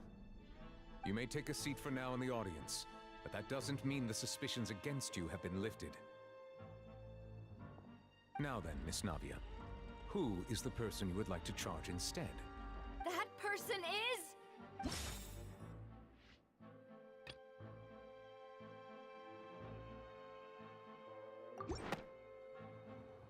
Marcel, the head of Confrérie of Cabriere. Huh? What confrérie? Never heard of them in my life. I've heard of them, but weren't they Spina di Rosula's sister organization? Oh, is this going to be a friends to enemies type situation? Please let me remind you, Miss Navia, that charging someone is an incredibly serious matter. Committing to the charge also means taking on the legal responsibilities associated with it. And if the charge fails, depending on the circumstances, you may also be charged with the crime of making a false accusation. Knowing this, do you still wish to charge this man? Yes, I do. In that case, I declare the charge to be valid. Miss Navia and attorneys, please take your places on the court. Members of the guards, please contact Mr. Marcel right away so that he may stand trial. After some time, a shocked and confused Marcel is brought to the stands. Mr. Marcel, you will not require an attorney. Is that correct? Apologies. It all just happened so quickly. I still haven't figured out what's going on. I think an attorney won't be necessary. This is probably just a misunderstanding between me and Navia. Very well. In that case, since both sides have now arrived, Miss Navia, please present your charges. I would like to take everyone back to 3 years ago, to the case of Callus the Unfaithful. Only through elucidating what really happened in that case can we connect all the dots for the serial disappearances case. Navia, do you really think that I was the one who killed your father? Come on, why would I do that? Callus was my benefactor, and remember, both you and I only ran to the scene when we heard the sound of a gun. If that's enough to make me a suspect, wouldn't that make everyone at that banquet a suspect as well? I think there's no point in getting into the specifics right now. The audience doesn't even have the big picture yet. Even I'm struggling to remember some details of that case. She's struggling to remember the details. I love that. Exactly correct, Your Honor. I must refresh everyone's memory about that case before I can explain my charge and reasoning. I see.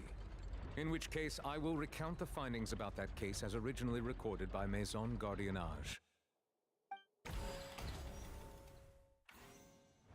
On the day of the murder, Spina di Rosula hosted a large banquet in a countryside estate owned by the Confrérie of Cabriere. During the banquet, all attending guests heard 2 gunshots from the courtyard. When the guests arrived at the scene, they found the primary suspect, Callus, holding a gun, while his acquaintance, Jacques, lay dead from a gunshot wound. The guards' investigation did not recover any other firearms from the scene. As a result, they concluded that the suspect's first shot must have missed, while the second must have taken Jacques' life. The suspect did not dispute this conclusion, and also declined to defend himself in court. Instead, he chose to prove his innocence through a duel. Callus was defeated by champion duelist Clarand in the ensuing duel, and soon succumbed to the injuries. These are the known facts about the case. The one with the motive to kill was Jacques, not my father. And even so, Jacques still had no reason to pull the trigger. In truth, the third person shot Jacques first, and was shot in turn by my father when my father seized the gun from him. After that, the true culprit turned the third person into water, erasing all traces of him from the scene. Thank you for the summary, Your Honor. Of course, the guard's conclusion appeared quite sensible to us at the time. However, we should revisit the case now that we've gained new information about the abilities of water from the primordial sea.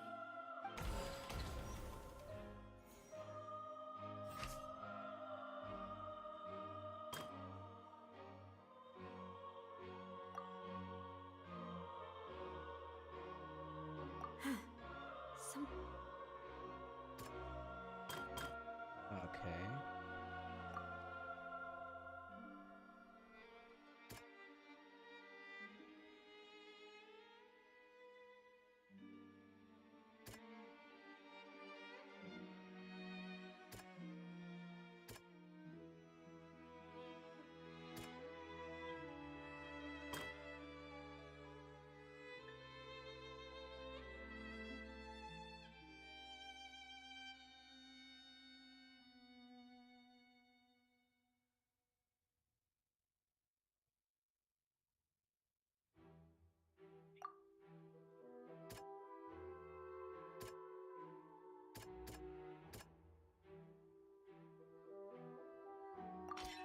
This assassin first shot Jacques, then turned to shoot Callus, only for Callus to wrestle the gun from him and kill him instead.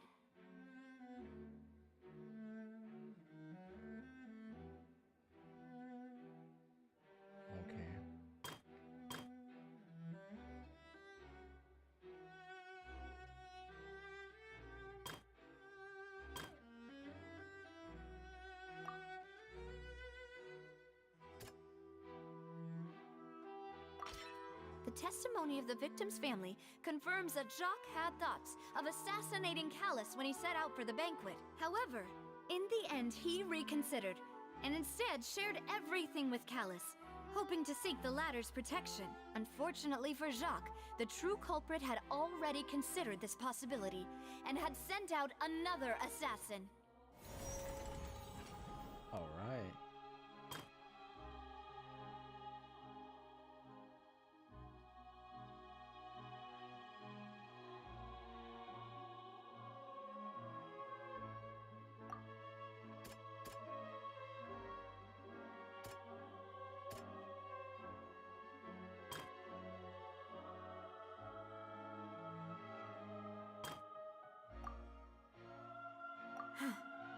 Something's not right.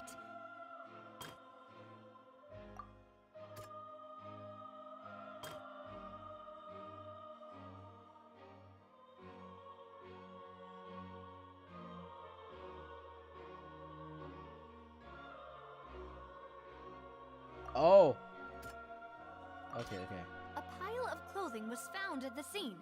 The guards once believed they were used by Jacques as a costume to disguise himself. But now, it is clear that the clothes were proof that there was a third person at the scene, and that they were turned into water after committing the murder. Since it was raining that day, the culprit was confident that they could use the rain to wash away all traces of their dissolved accomplice. Realizing this, the true culprit caused the hired assassin to dissolve into water, leading everyone to believe Callus was responsible for Jacques' murder. This is the true version of events.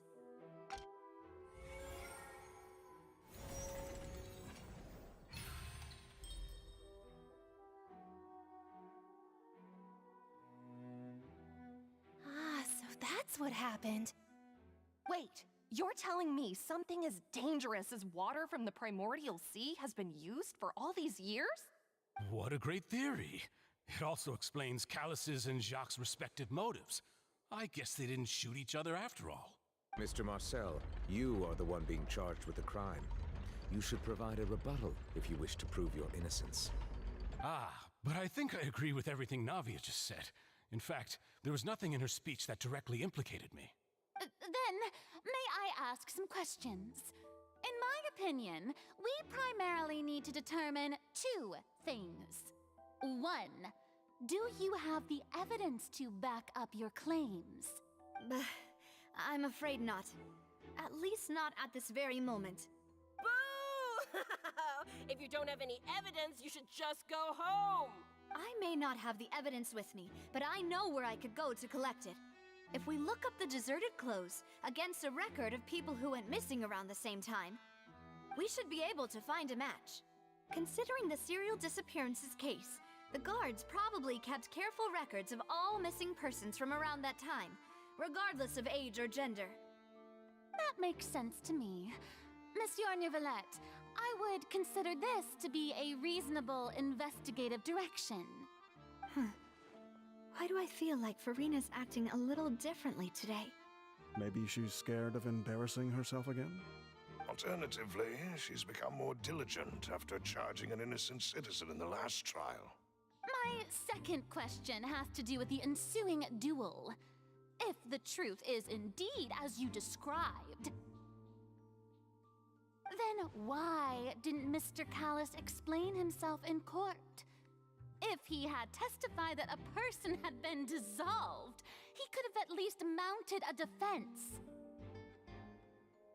I've thought about this too, and the answer is actually pretty simple. He felt there were things that were more important to him. The dissolving power of water from the primordial sea is an important secret for the true culprit of the serial disappearances case. My father could have exposed it for all to see, but he chose to take it to the grave. At that time, Spina di Rosula was in dire straits, and his reputation had already been shattered. He had no guarantee that going forward with the truth would allow the culprit to be brought to justice. What was certain, however, was that it would paint a gigantic target on my back. Boss once told me that Demoiselle had already been selected as the next target of the serial disappearances case. What? If the secret had gotten out, the culprit would have fought an all-out war with Espina right there and then. I wouldn't have been the only one in danger. All of us would have stood to lose our lives. Of course, the guards might eventually figure out the truth of the matter and determine that we were in the right. But what good would that do? How can a hollow verdict protect anyone? Had this opera house ever given my father any kind of confidence in its brand of justice, Spina di Rosula would have had no reason to exist. But by staying silent, we retain the ability to deter our opponents and continue the stalemate.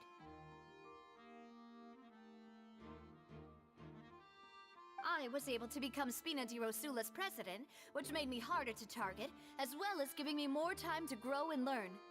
And once I have figured out the truth and stepped up to the challenge, I will do what this opera house cannot, and restore my father's truth and honor back to him. So, you mean to say, your father intended to die in the duelist's ring? That's right. Do you have any proof? Of course. All you need is to ask his opponent, Clarand. I don't need your apology, your guilt, or your support from the shadows. You don't have to do anything for my sake.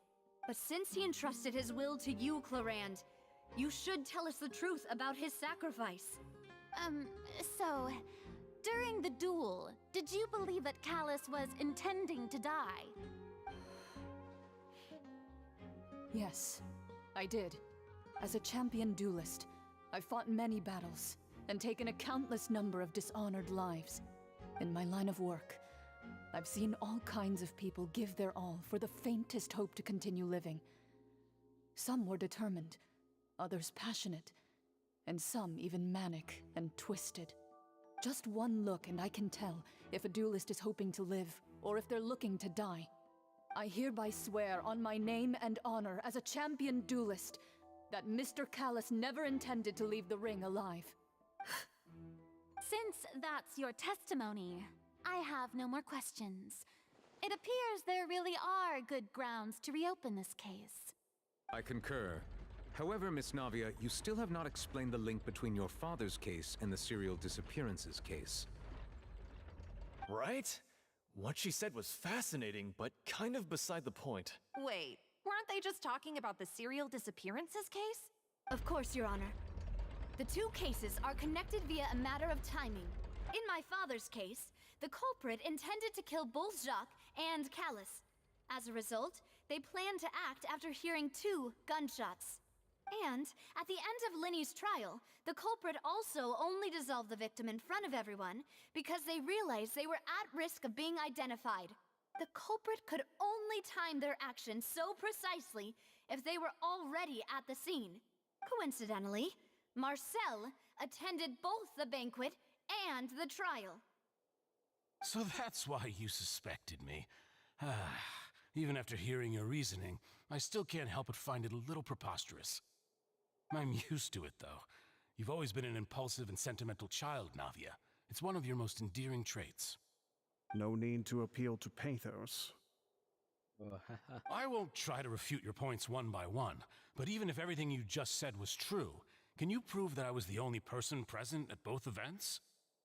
On top of that, does a person have to be physically present to control the timing? Can't someone remotely monitor the place? Know what you can say to that. I know that even with that, you might still think you can reduce the list of suspects with some further investigations, until I'm the only one left on the list.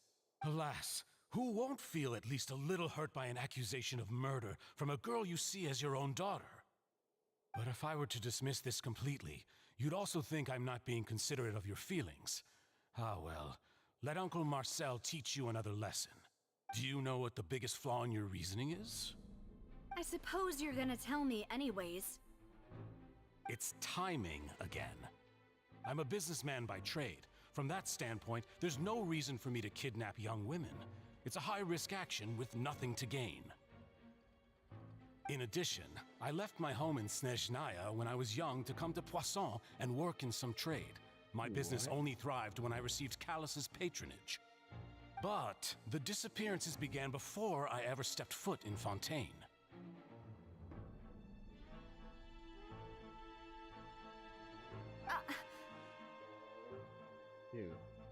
I do apologize, demoiselle. This was my mistake. No, it's not your fault. I'm sure he had come prepared. Is there anything else you'd like to say? Would you like to check the date of my first business license against the first known case of the serial disappearances? You can also take a look at my border entry records, or ask my friends and family when I left Snezhnaya for the first time. Could those records and testimonies do something to appease the unspeakable anguish in your heart? Seems like she got the wrong guy. At this rate, Navia will be convicted for falsely accusing him. I think you've done a superb job of dissecting your father's feelings as he neared the end of his life. But aren't you going against all of his wishes and expectations right now? He wished for you to become more rational, collected, and conscientious, instead of dwelling only on your own feelings. Once you've learned to be more considerate of others' feelings, and to stop rushing headlong into things, you'd have met most of his expectations. This isn't just about me, and it never has been. The biggest difference between me and the rest of the victims is that I still have the ability to search for the truth, while that same agency has long been taken from them.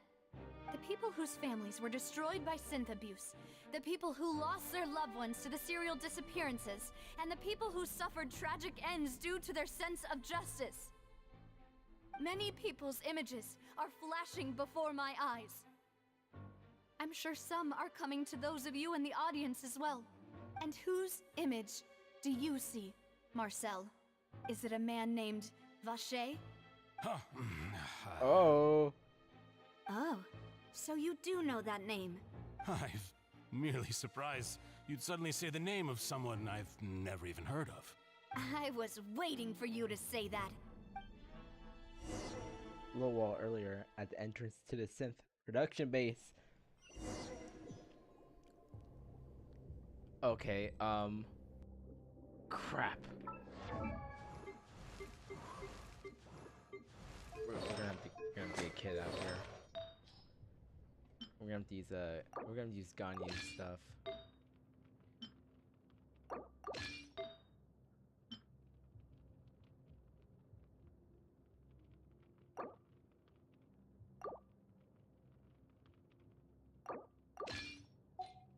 Alright, let's see how Lenny does with this.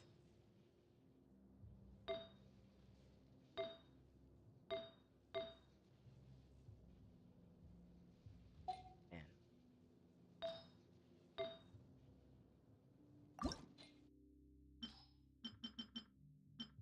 Wow, Official has really bad artifacts on her.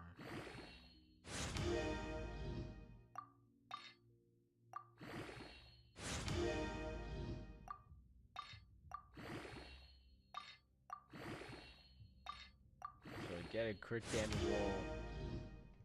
Oh my god.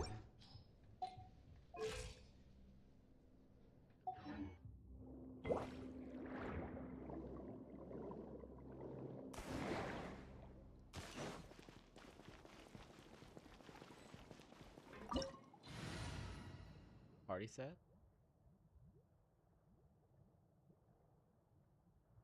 Well, I can't change it. I can only randomly rule it. Oh, we have dogs. Yeah. Step right up.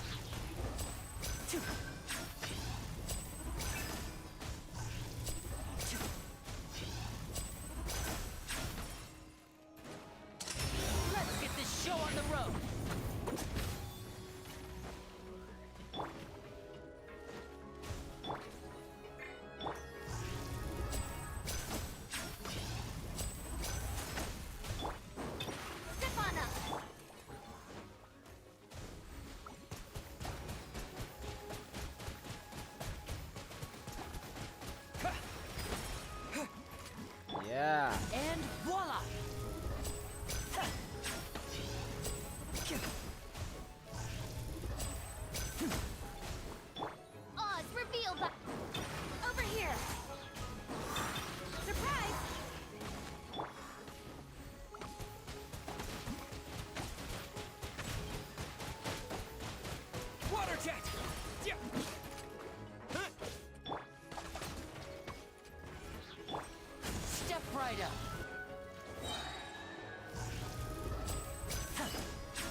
it because of this mechanism in the middle? That guy really prepared a lot of stuff for this place. Yeah. Oh, I'm gonna use that food item.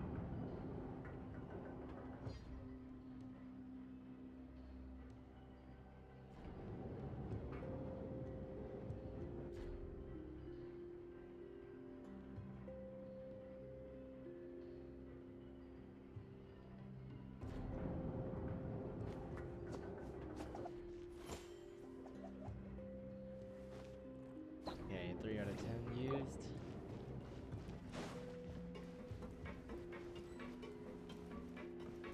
Paimon thinks we need to go up, but Paimon doesn't see a way.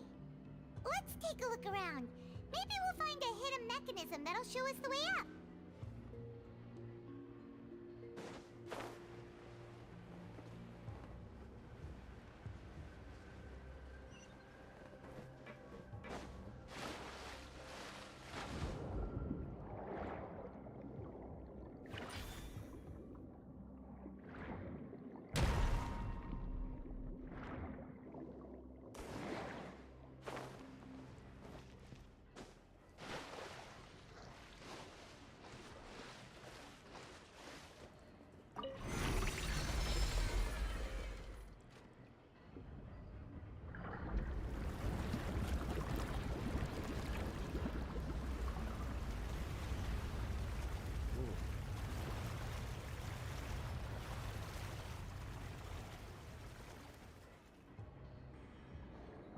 The water level is rising.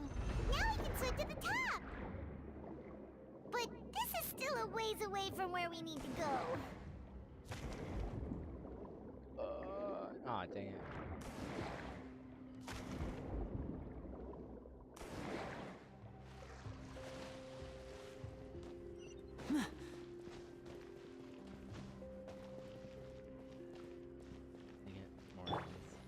Wipe out! Wings of darkness! Come, sever night from day.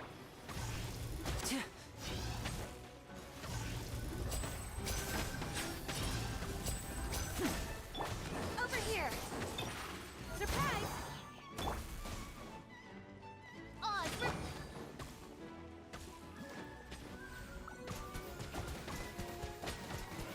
Go!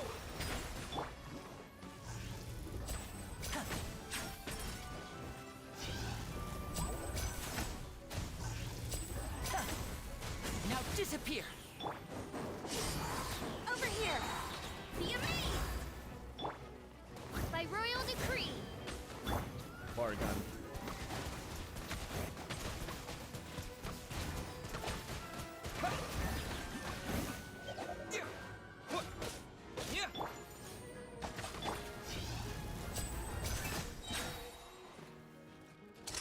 Here comes the finale!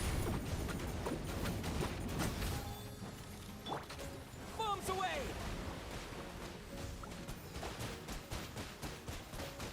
Go! Midnight Phantasm. And voila!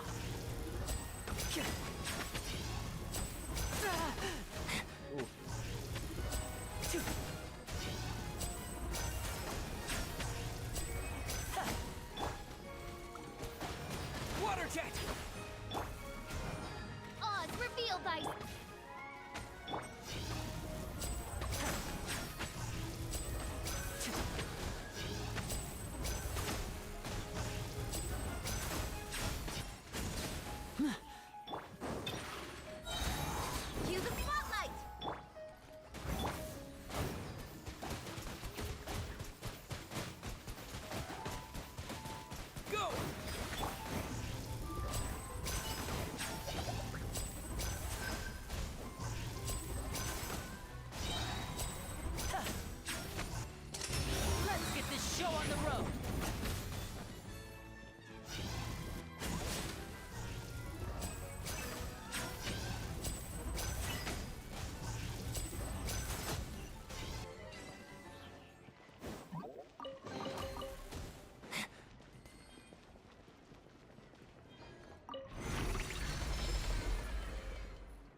traveler's kit here. I need teachings of equity.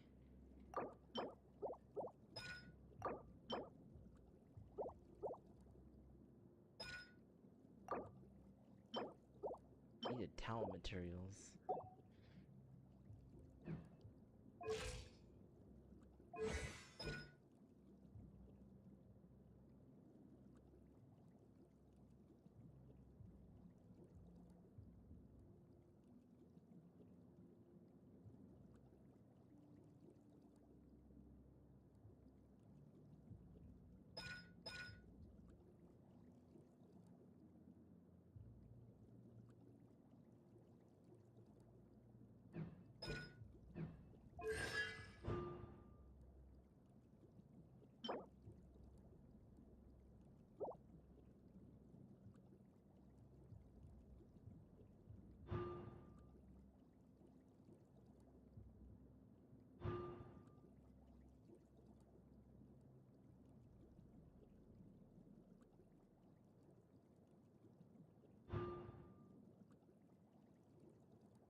Oh my.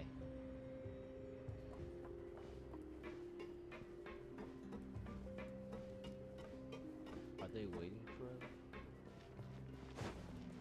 Oh god, I don't like you two.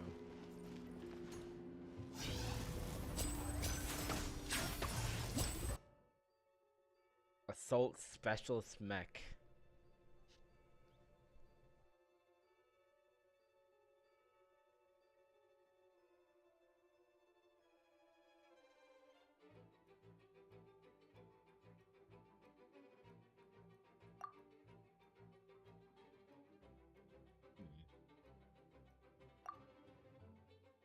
Okay, I'll be right back, guys. I have a call.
Okay, I'm back from the call.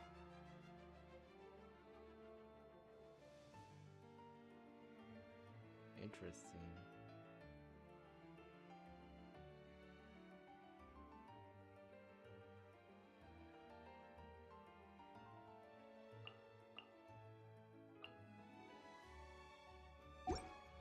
Okay.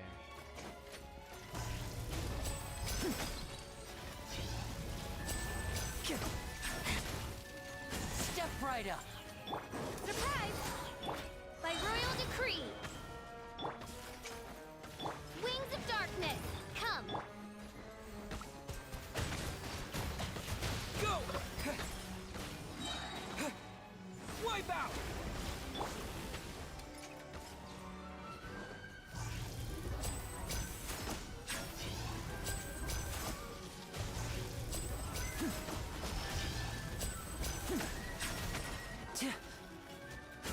disappear.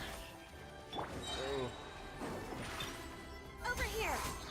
Be amazed. Very low.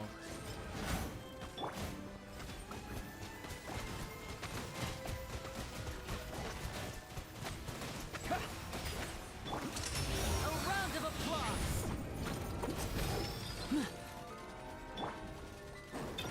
Step on up.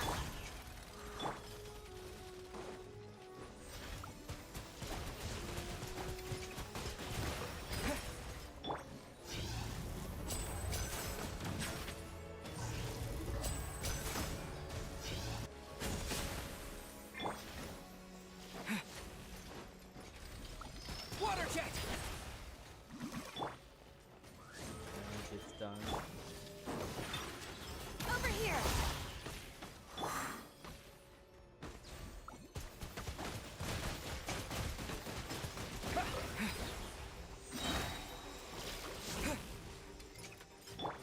Midnight Phantasmagoria. Wait, it doesn't auto aim. It doesn't auto aim to the Step enemy. right up. Oh, that sucks.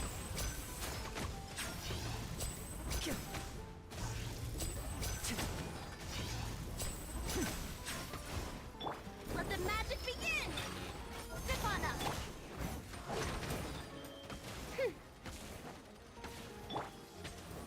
Now disappear.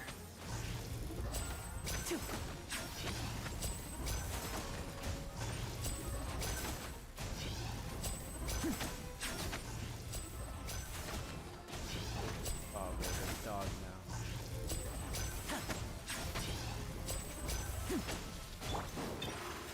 Over here. Oz, reveal thyself.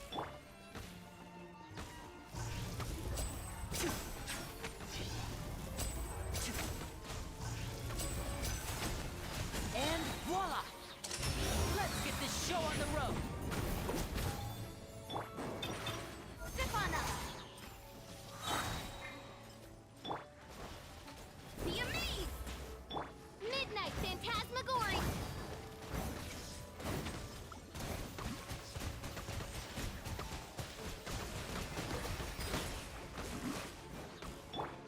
By royal surprise. There you go.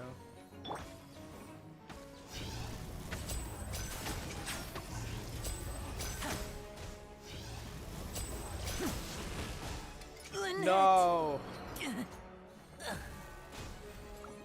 We lost Lenny. Go! Oh, dude, okay, wait, no, I can't lose. No, I can't lose another person. Bombs away!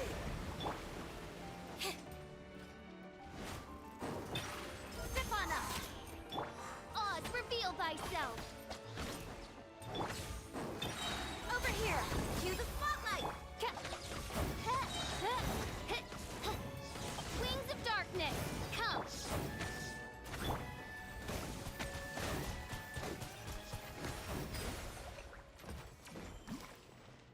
Alright, Lenny. This time we're not reviving you.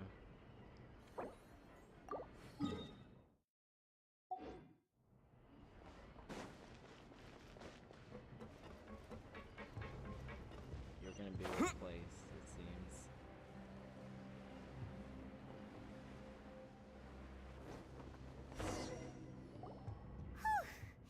After all that, we finally made it to the innermost sanctum. Wait, I didn't play anything for...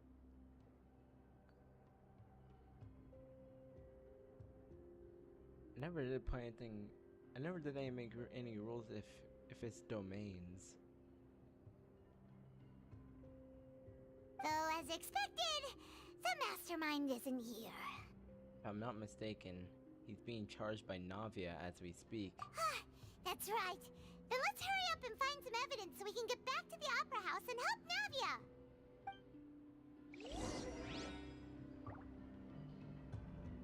Look for clues in the headquarters depths. Okay. I believe this doesn't count. It doesn't even heal.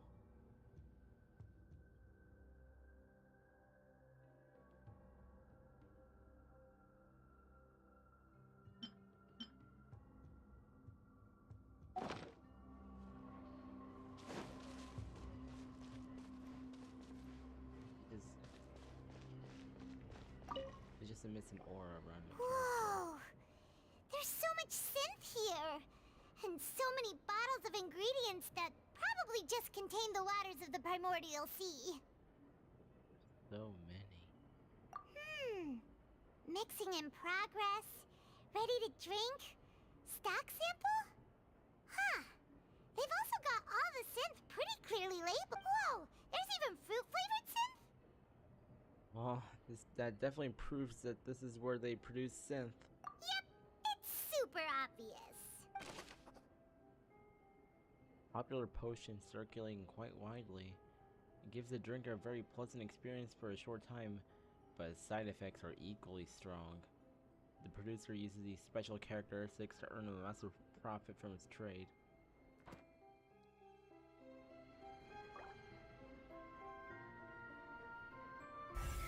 Ooh.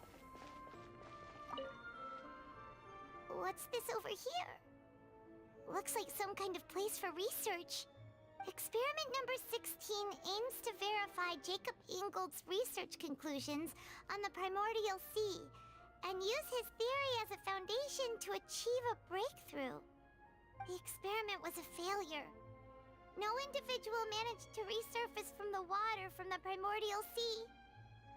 Female specimens 22, 23, and 24 were dissolved.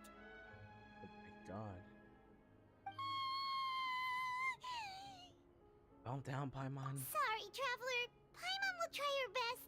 It's just that Paimon's never read something so scary before. How can someone write something that terrible in such a matter-of-fact tone? You read the rest. Paimon's too scared to keep going. The goal of the researcher is to save his lover, a woman named Vignier, who is dissolved. So that's why he did all of these experiments. But did he really think he'd be able to find a way just by dissolving people over and over? That's just insane! There's another name here. Vache. Huh? Isn't that the name you heard by the fountain? Paimon thought he was an eyewitness in the serial disappearances case. No.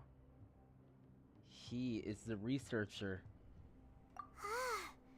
You mean Vache is the one who did all of these... experiments?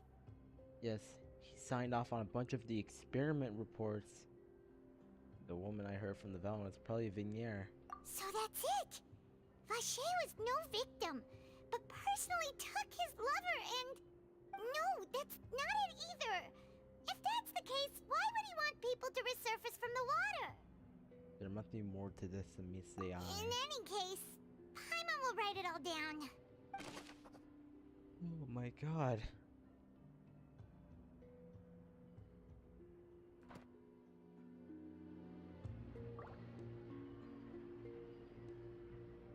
Okay. What else is there? Ooh, there's more. What's all this? Aw, it's a bunch of really cute things! Pink accessories, a hair tie, a necklace, even a makeup box! There's a name too. Oh, Paimon sees it too, but why are all these cute things labeled with different girls' names? They probably belong to the victims. Huh?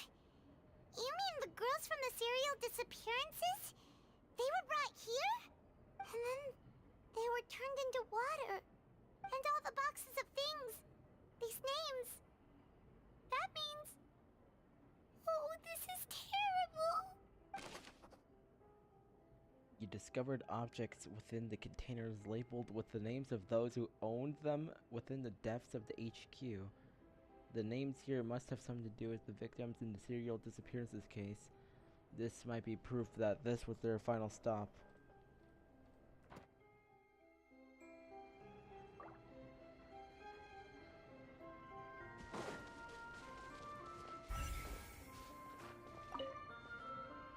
Oh, look!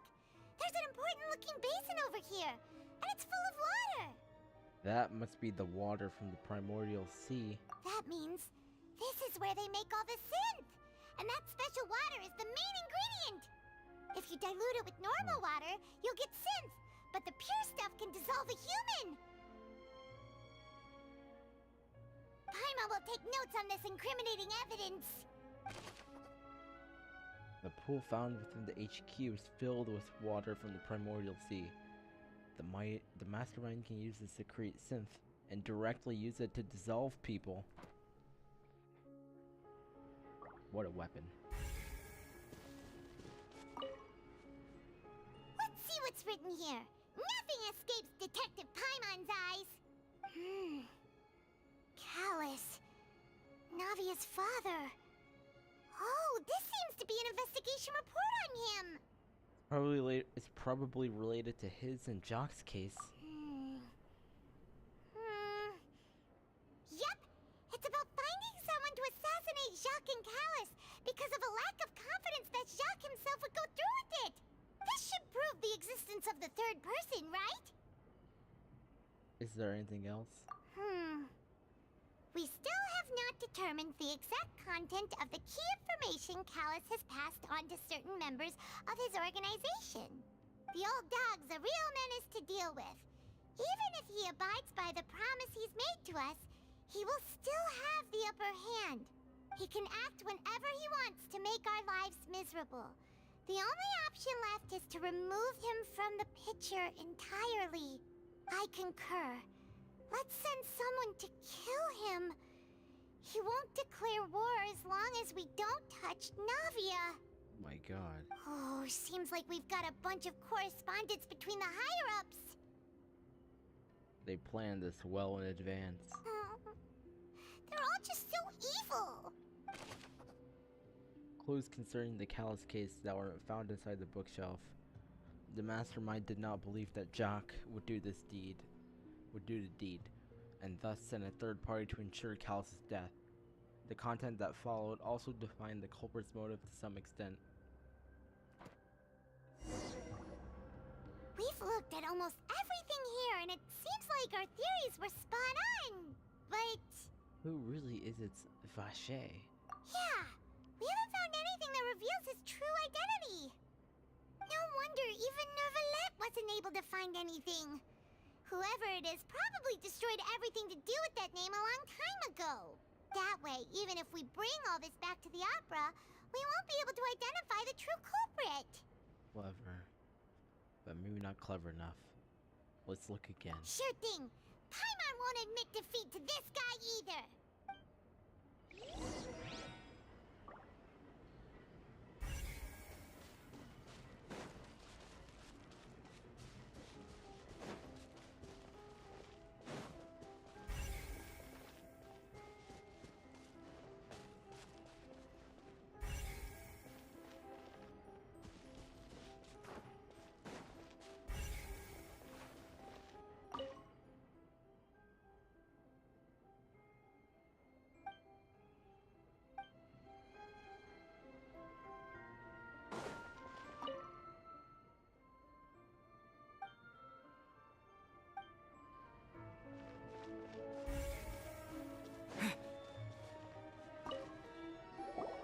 You take that side and Paimon will take this side.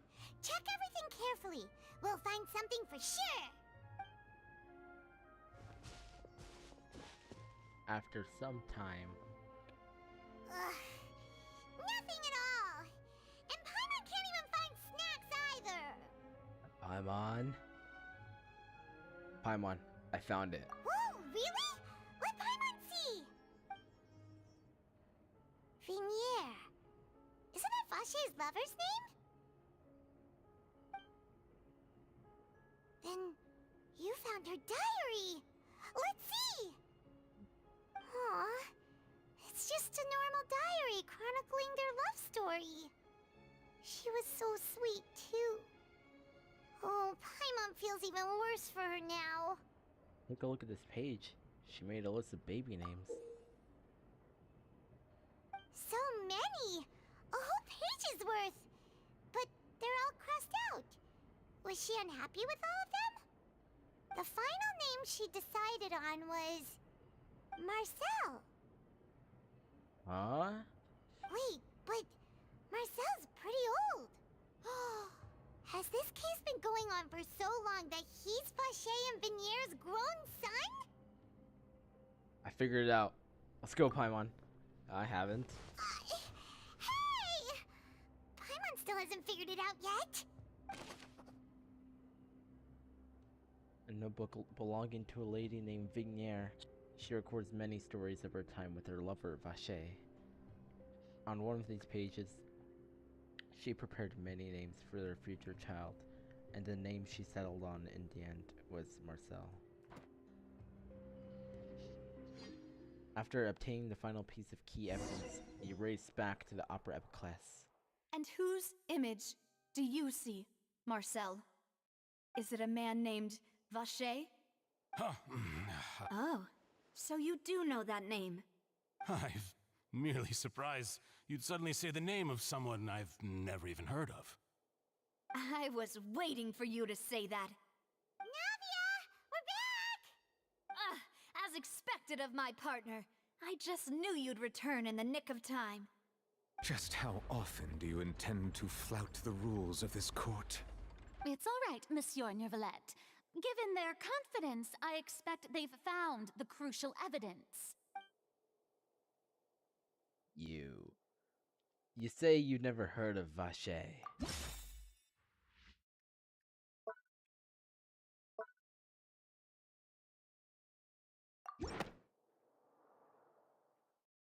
But the truth of it, Marcel, is that you've always been Vacher.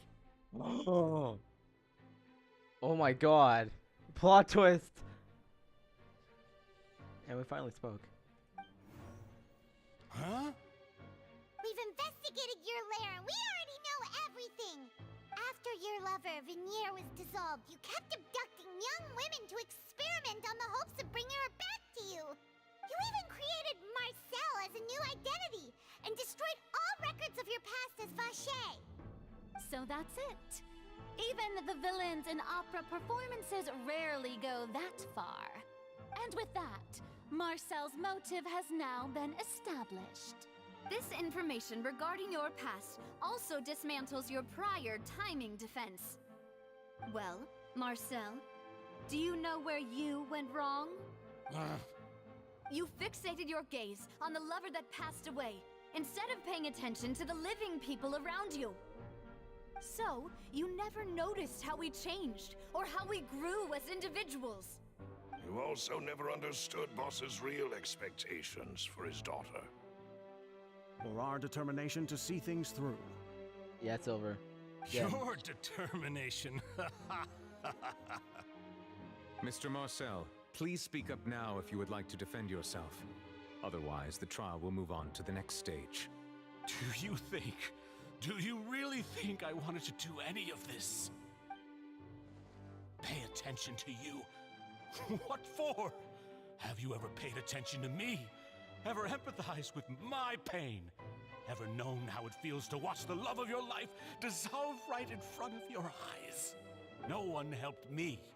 No one even believed me. All those decades ago, even the officers from the Maison Gardiennage were laughing at me.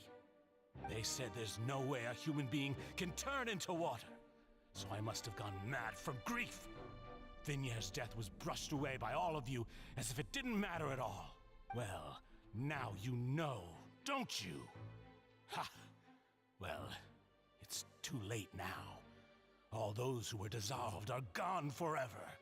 You only have yourselves to blame.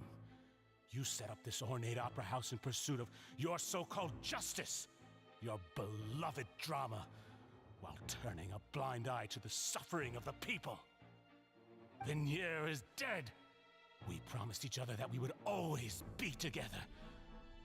Wherever she goes, I will follow.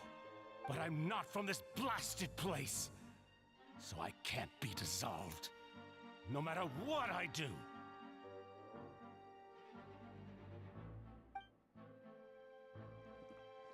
Wait. Hey, is that water from the primordial sea that he's drinking? I can't dissolve. Can't dissolve! Can't dissolve! Are you sure he's not drinking the synth? Do you all see? I can't go, I can't follow. So if I can't go where she is, what choice do I have but to try to bring her back? I did all of that, and in the end, that accursed Callus still got the better of me. I spent my entire life living on pins and needles, only to get stabbed by his idiot daughter at the very end. The suspect is exhibiting signs of mental distress. Guards, please restrain him. Don't touch me! Don't anybody come near me! I still need to save Vignere. I promise. We made a promise. Vignere. Vignere! Please, Vignere. Don't think badly of me. All I want to do is fulfill our promise. At this point, the verdict of this trial is clear. With Mr. Marcel's conviction, the charges against Mr. Tartaglia no longer have any basis. Fine by me. I was in a bad mood, but after a show like that, I'm actually feeling pretty good. Traveler, please submit all the evidence you have collected to the guards, so that I might review and summarize the truth behind the serial disappearances case. Neuvillette proceeds to review and compile all the the man evidence now and known records. as Marcel was originally named Vacher and worked as an adventurer with his partner and lover Vignere. During an underwater expedition, Vignere accidentally came into contact with water from the primordial sea and was dissolved in front of Vacher as a result. Vacher learned of the primordial water's existence through the work of others and began to kidnap young women for research, with the goal of discovering a method to restore Vignere back to life. To cover his tracks, he invented the new alias of Marcel and began to operate a business in Poisson.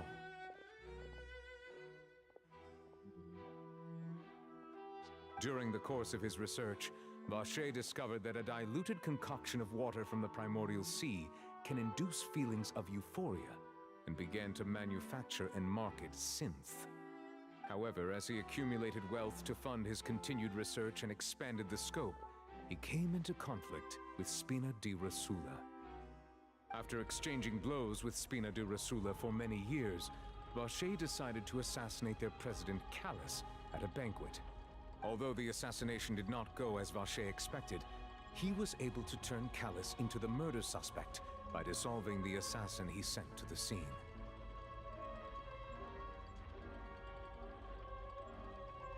And just recently, Vacher attempted to frame Linny as the culprit of the serial disappearances case, using a similar method. However, his attempt to frame Linny failed, and the power of water from the primordial sea became public knowledge. This case also exposed enough of Vacher's machinations that he was eventually successfully charged in court. Thus concludes the enigmatic history of the serial disappearances case, with the truth revealed to all. Alright. About time. The Oratrice will now deliver the final verdict regarding the charges against Mr. Vacher.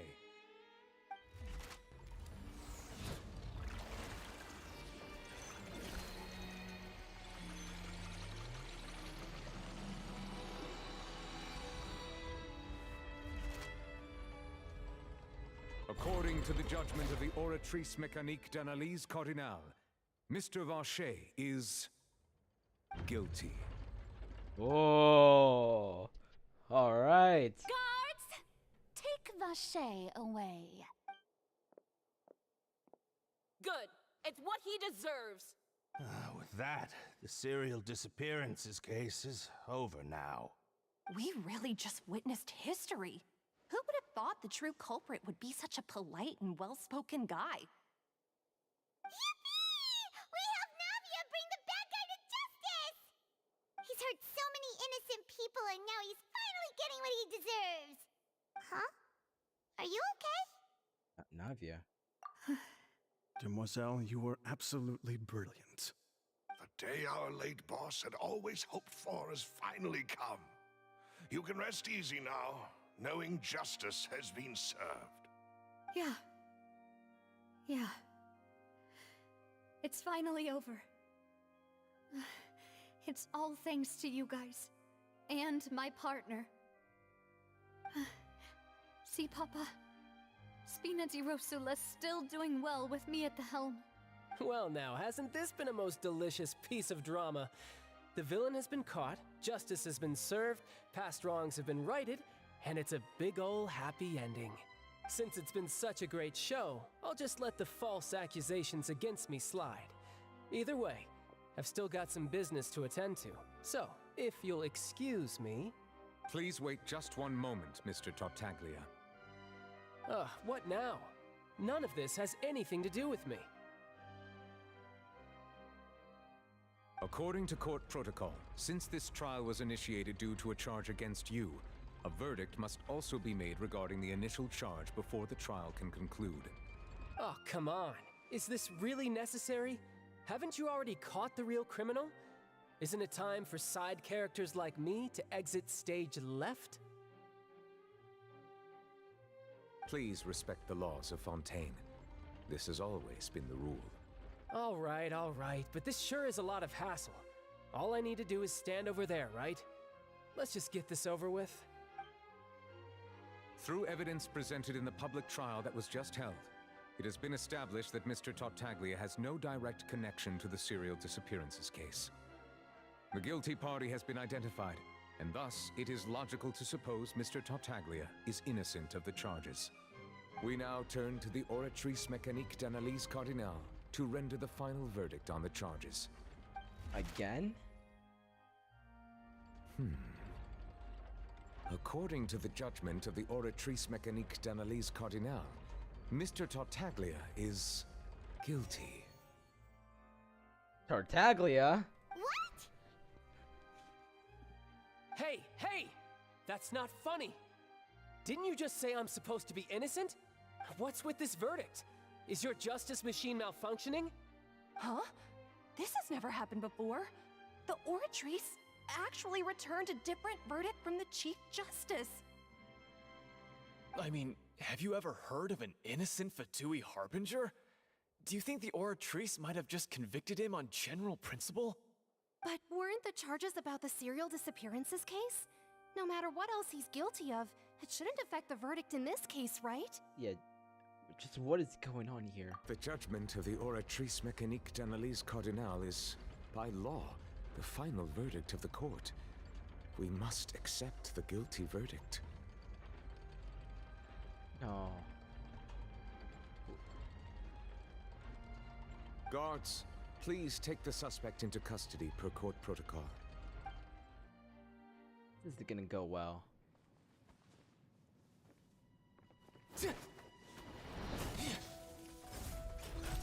So this is how justice is done in Fontaine. What a joke. You've got your rules. Well, I've got mine too!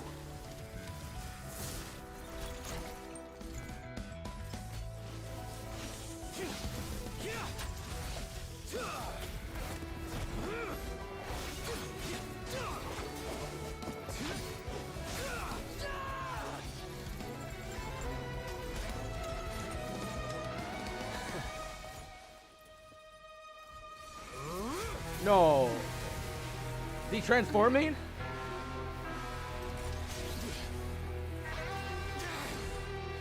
Oh.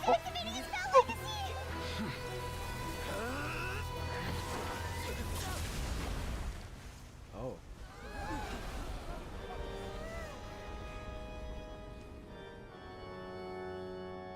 I am sorry.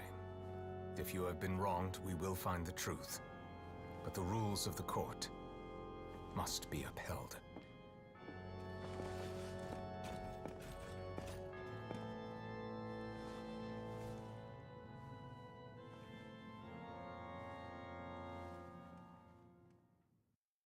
Oh my god. What? Hey, Monsieur Novelette, what's going on? Shouldn't they have been cleared already? Apologies. This is also the first time I've encountered such a situation. However, according to the rules established at the conception of Fontaine's court system, the Oratrice's judgment is the final verdict of the court. All I do is follow court procedure. As for why the Oratrice arrived at the conclusion it did, you should probably ask someone more knowledgeable than me. If even the Chief Justice doesn't know, then we have no choice but to ask the Archon herself. Why are you looking at me? I had nothing to do with it! I don't know what happened there either! Hey, stop staring at me! What does Lady Farina mean by that? She says she has no idea either, but that's impossible. Didn't she create the Oratrice herself? Yeah, so are the verdicts reliable or not? Can results like this really be called justice? My dearest citizens, did you really think we'd allow an incorrect verdict to be handed out in this court? Did you really believe that the judgment could be mistaken or be the result of some sort of random mishap? Don't tell me you thought even I had been blindsided by the Oratrice's result. But the way she looked just now, it was pretty obvious she had no idea what was going on. However, given the state of things, I shall give you an explanation. Everything that just took place, including my supposed shock and bafflement, was a part of an elaborate performance, with every action meant to stir up drama and excitement. And, of course, for every performance there is a script. Everything has unfolded exactly as I expected from the very beginning. As the embodiment of the very concept of justice, the Oratrice shall never render an arbitrary judgment! If you thought Child had nothing to do with the serial disappearances case, it is only because you've been blinded by the superficial appearance of innocence. Everything he's done, not to mention the danger he poses, are beyond ordinary comprehension and completely unforgivable! All shall be revealed in time. You will come to understand my noble intentions, as well as the absolute correctness of the Oratrice's verdict.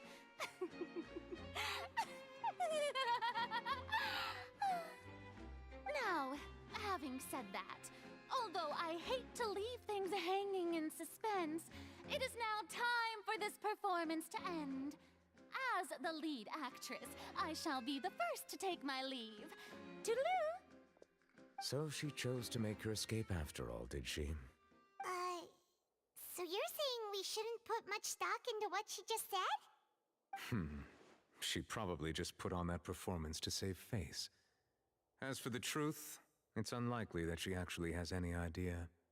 We have to pull the rug out from under her. However, please be assured that I will continue to investigate this case in a personal capacity. Just as I promised, if the judgment has been incorrect, we will do our utmost to clear his name. All right. Even though we feel pretty badly for him, we'll take your word for it for now. After all, he's done plenty of bad stuff, so he should have known he'd go to prison someday, right? He has worked for a pretty corrupt organization.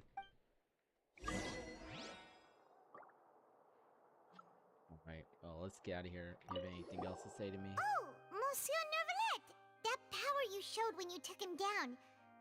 Who are you really? I'm the Chief Justice of Fontaine, of course. If officers of the law lack the strength and capability to enforce it, then it makes a mockery of justice.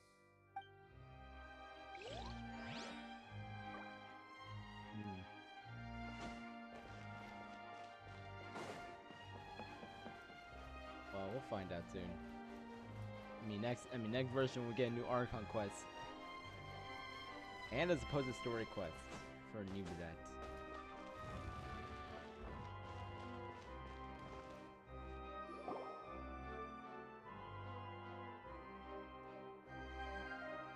Hey, what are you doing? Quick, stop him! Traveler! Hey! Traveler! Marcel! What are you doing over here? Stop resisting arrest! Cease, or we'll add another charge to the list! No, wait! I just want to ask the traveler something. I'm not looking to run away. Please, please, just let me ask this one small thing. Go on. Thank you. Thank you. I was being led away when I finally realized something. Where did you first hear the name Vacher? I erased all records of that name. So, unless... Are you still trying to prove your innocence? Give it up. You've already been convicted. Yes, I met her. Really? You did? You're sure? You met her? But how could that be? How did you manage to do it? It was around the fountain of Lucine. Something to do with my sensitivity to the hydro elements. The fountain of Lucine? Then she's been so close to me all along. And I just never... Please give me a chance to talk to her again. Just let the traveler take me to the fountain to see her one last time. This is the last request I'll ever make in my life. You can do whatever you want to me afterwards. I don't care. What? Give an inch and you want to take a mile? Do you think serial killers get to make requests like that? Paimon agrees. Why should we give him what he wants when he's only done a ton of super terrible things? This request, is it worth as much to you as your life? Of course! Wait, no. It's worth even more than my life. Humans. Will they betray the instinct to live just to satisfy spiritual needs? Very well. I will grant your request. Your Honor, I fear that... I will go with him. You do not need to worry about any escape. In that case, I shall leave him in your most capable hands, Chief Justice. Thank you, Your Honor. Right.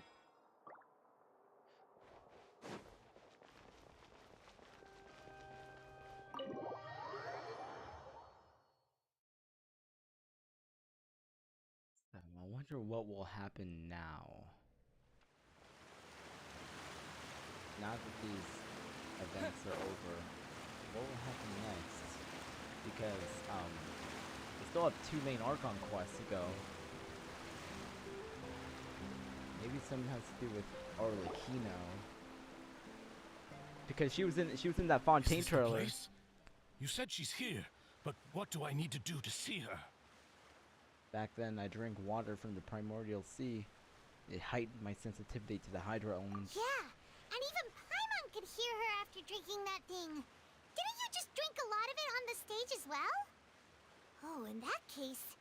Vacher! Oh. Yes, that's it! So you heard it too! Vinier, it's me! It's me, Vacher! Vacher? Vacher!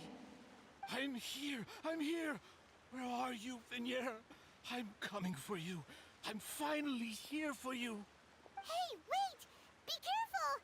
Hey, wait! What is he doing? Vinier, is that you? It's me, Vacher! Vinier! Vacher? Why did you come? Didn't I say? You don't need to look for me. You look a lot older than I remember. How long has it been? It's been more than 20 years. I've suffered for over 20 years since the day you left. All this time, only the thought of bringing you back has kept me alive. Nothing else mattered to me. I must be dreaming. Who would have thought I'd get the chance to tell you all of my feelings like this? Vinier, you are my everything. I really don't know how I could live without you.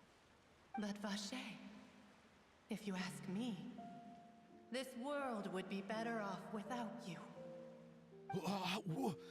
What are you saying?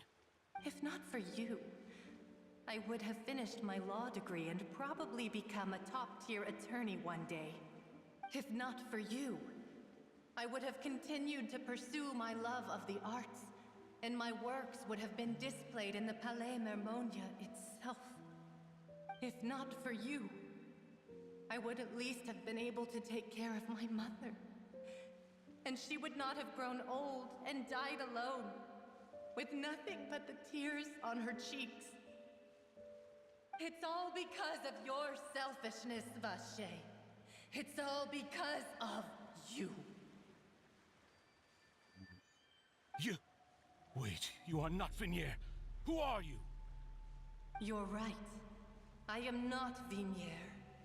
I am the sacrifices. Every woman who died by your hand, as our bodies dissolved, our consciousnesses flowed back to the primordial sea. Our thoughts circulated endlessly within the primordial sea, and we were no longer individuals, but we became one, just as streams of water come together in the sea. I'm Cressy. I'm Lemony. I'm Azine. The only one I am not is Vignier. Why? But then, where is Vignier? She doesn't want to see you anymore. Every tendril of her consciousness is avoiding you. This is what you get for your selfishness. Your selfishness robbed us of our lives and our futures. You said time and time again that you'd do any and everything for her. But did you ever consider whether she'd want to see you do the things that you did? If she would despise you for what you became?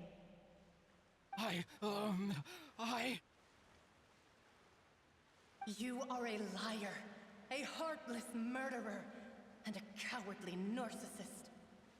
The only thing you are not is Vignier's beloved.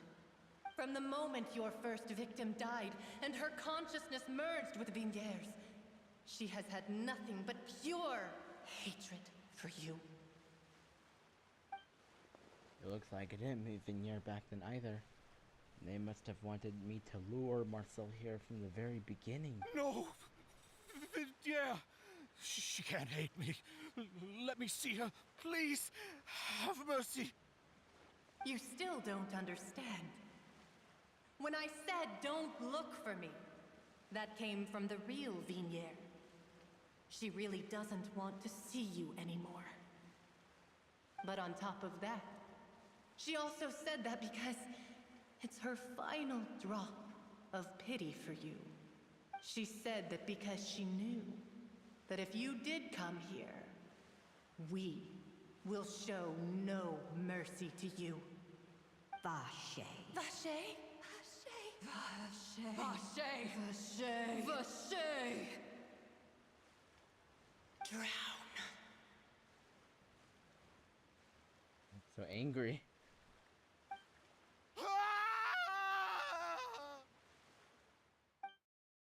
Later, the guards find that the culprit of the serial disappearances of young women case Marcel something.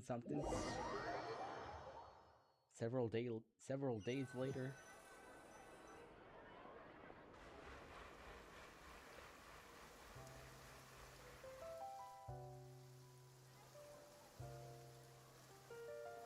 Finally, we have some time to do shopping. Gosh, it's really been a long time since we've been able to relax. Shopping is stressful in its own way, though. My legs are killing me. Huh.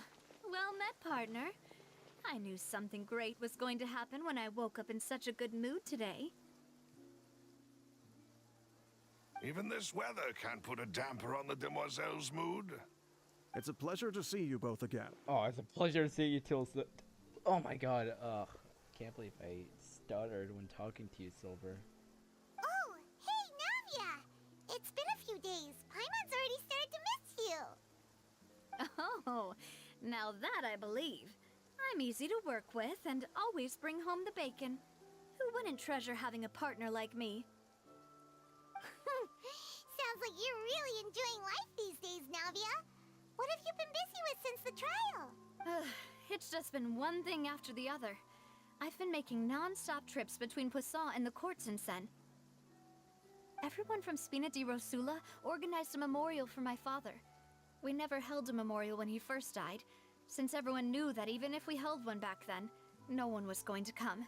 This time, though, everyone in Poisson, and even many people from the court all attended. So his name's definitely been cleared now. That's what we like to hear.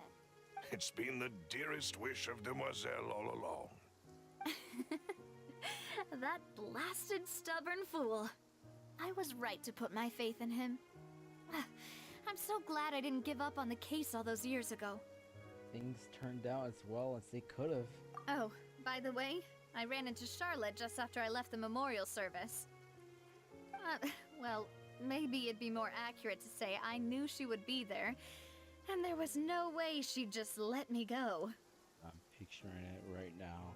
Just constantly nagging Navia to interview her. Huh? So you know Charlotte too? The Charlotte? Journalist from the Steambird? Yeah, way back when I first became the president of the Spina di Rosula, she was all over me. Wouldn't take no for an answer. I believe the story was called The True Heart of Darkness, Secret Tales of the Yellow Rose. To be fair though, it was a really flattering feature. So, we've been on pretty good terms ever since. She was trying to lean on our friendship to get me to do an exclusive piece on the serial disappearances case. Oh yeah, she told us about that. She's always been super interested in that case, so now her wishes finally come true too.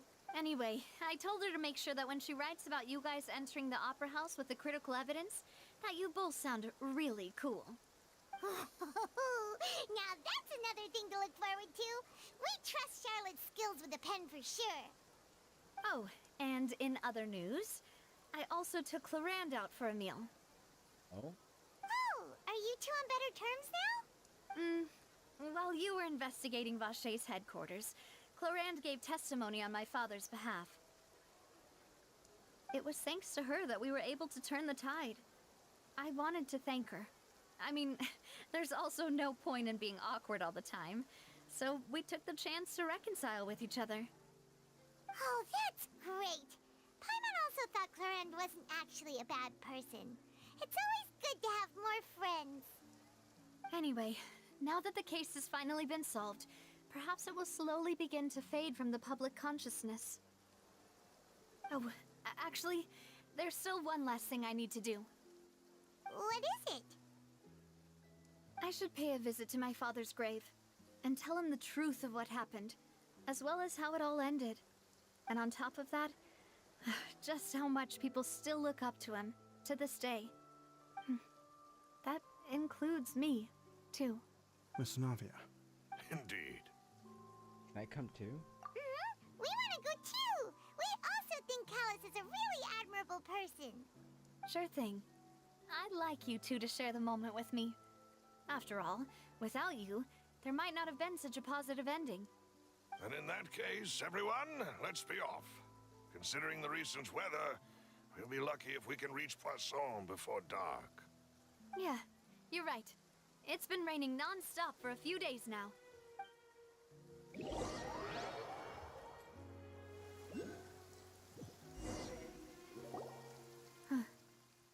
This is where my father's grave is. To be perfectly honest, even I haven't been back here for a long time. Huh? There's someone there already. Wait, that figure. It can't be. Isn't that Neuvillette? Why would the Chief Justice be here? Huh? Navia?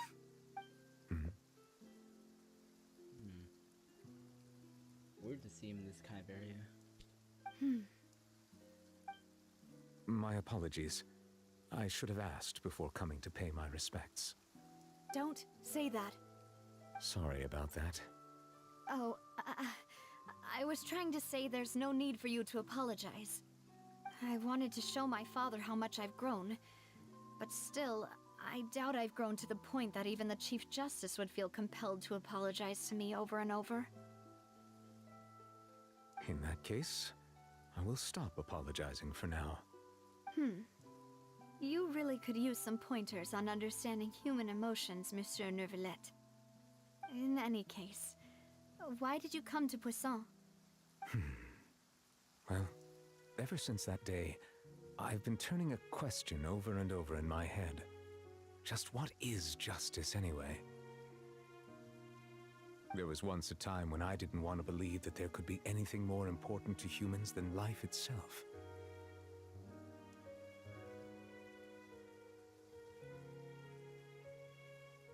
refer to humans as us. You're not a human? Oh, rather than that, it's probably more truthful to say I didn't believe humans were capable of resisting the most basic instinct of living things. That they could rebel against their own nature, or consider certain things to be more important than their own lives. Which is also why I didn't stop your father from beginning that fateful duel.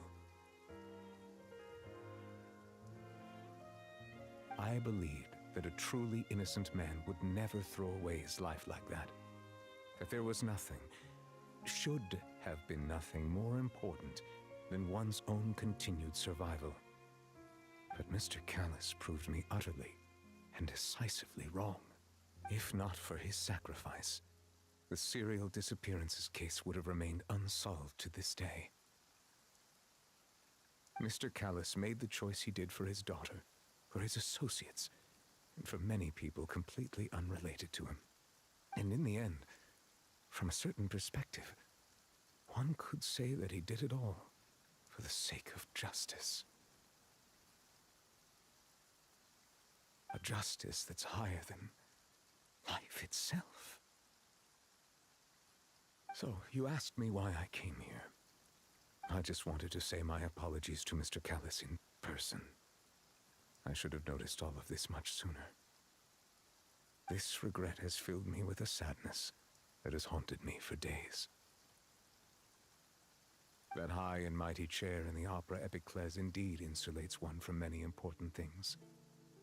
Spina di Rosula, thank you so much for your hard work and perseverance.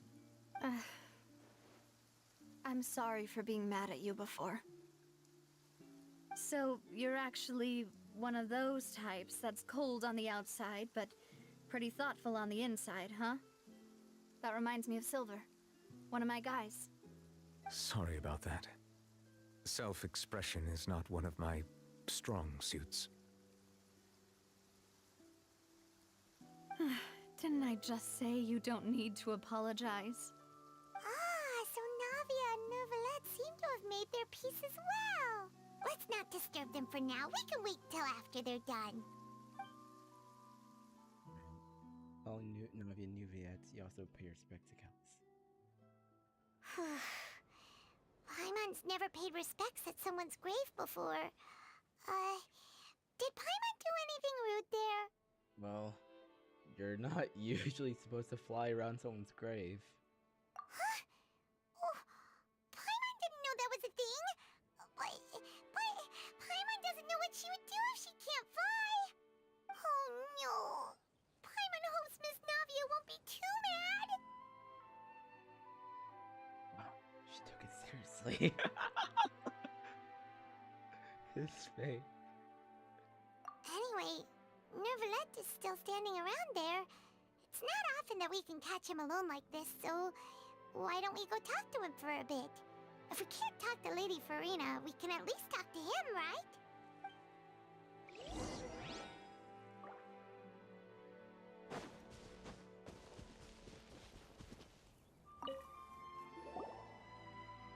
Oh, it's you two. Did Miss Navia invite you to come pay your respects to her father? Mm-hmm. We ran into Navia on the streets today, so we just followed her here. I see. Then is there something that I can help you with? Well, it's pretty hard to run into you like this since you're usually super busy. So we figured we could try to ask you a few questions, if that's okay. Please feel free. Though outsiders, you helped us solve one of the greatest mysteries in Fontaine, and it would be my pleasure to return the favor. About water from the primordial sea. About the prophecy that's been circulating around Fontaine. So, at court, the bad guys referred to that special water as water from the primordial sea, but what is it really? Truthfully, that name is already quite accurate. I can only surmise that Vacher and his ilk only learned of its nature and existence after extensive research. There used to be a special sea on the surface of this planet. The nature of its seawater was rather different from that of the sea we know today. Most of Tevat's life forms were first born in that special sea. You could say it nurtured much of the life on this planet. Huh. So it really was where everything began. It makes sense to call it primordial then. But today, the primordial sea no longer exists on the planet's surface. What Vache discovered must have been some kind of special case, or a remnant from a truly ancient age. Huh. So that's how it is. Oh, you really know everything, Monsieur Neuvillette. But if that's the case, then why would people, at least people from Fontaine, dissolve in that kind of water? Indeed. Why would the primordial sea, which was known to engender and nurture life, suddenly reverse itself and devour life instead? To be frank, that also doesn't match my understanding of this world and its laws. There must still be some unknown secrets around the people of this land. Is there anything else you'd like to ask me about? About the prophecy that's been circling around Fontaine. Oh, right. Let's go back to that question. That the sea levels will rise and everyone will be dissolved in water, leaving Farina crying alone on her throne, but the sins of the people will be finally washed away for good. Man, I completely forgot about that. I missed all these intense moments, certainly. Does that appropriately summarize the version you've heard? That's right! It was Lenny that told us back then. And that about covers all the main points. Yes, up to the present, I think we reached a point where we have no choice but to confront this prophecy directly. Rumors have it that this prophecy is rooted in the last words the former Hydro Archon left to the world before she passed away. A prophecy? Of the former Hydro Archon? Wow. This is the first time that we've ever heard of it. 2 parts of the prophecy have already proven correct. The rising sea levels and the ability of the people of Fontaine to be dissolved. We should be more vigilant and stay on the watch for further signs. Speaking of the prophecy, Farina has also always taken it quite seriously. Indeed, she has been collecting information and intelligence from across Tevat for this purpose. If the rumors were true, then perhaps this prophecy is the conundrum left to Farina by her predecessor. But with Farina being the way she is, can we really trust her to solve it? Is there anything else you'd like to ask me about? About child. My apologies. My investigation has still not reached its conclusion. However, I still believe the judgment of the Oratrice was not rendered arbitrarily. But you also said you thought he was innocent. For many years, I have been quite aware that the Oratrice does not simply mechanically repeat the verdict that I give on each case. As a divinely created mechanism, the people's unified faith in the concept of justice is integrated into it. Not only can it produce the incredible power of indemnitium, but it likely also possesses other traits, such as self-awareness. Which is all to say, I have been prepared for a situation like this for a long time. Huh. So when Lenny told us that he heard a human voice from the room where the Oratrice's core is stored... I was not aware such a thing had occurred. Perhaps that could serve to prove my conjecture. I will add that to the list of items to investigate. In any case, I am inclined to believe that the Oratrice does have a methodology all its own. We just do not have enough information. Based on Farina's reaction, I doubt even she had any idea what was going on. She managed to bluff her way through it, though, with her time-tested twin tricks of bravado and drama. While we do intend to get to the bottom of this, for now, we regret to say that the Fatui Harbinger will just have to bide his time in the fortress of Meripede. If we did incorrectly convict him of crimes he did not commit, we will most certainly compensate him to the fullest extent allowed by the law. If you ask Paimon, the only compensation he'll want is a no-holds-barred fight with you. Is there anything else you'd like to ask me about? Oh. About my sibling. Your sibling? Another blonde-haired traveler. I'm sorry, but I've never seen anyone who matches that description. If she ever stepped foot in Fontaine, I'm sure she followed our laws to the letter, and had no reason to appear on the stage of the opera Epiclese.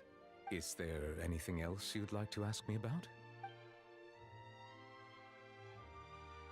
I have no more questions. Very well. It was my honor to provide you with what answers I could.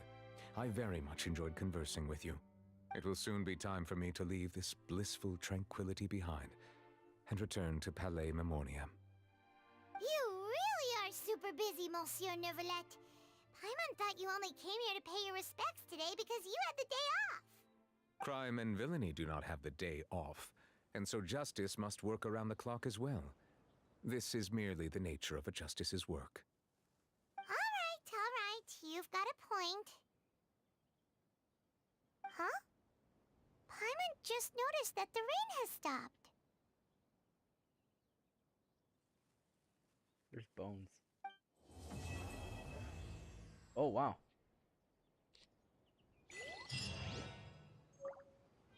Ooh, a constellation. Oh my god. Oh my god.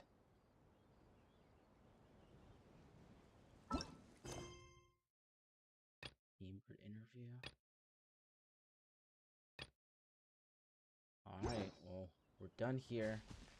We finished the quests. For now.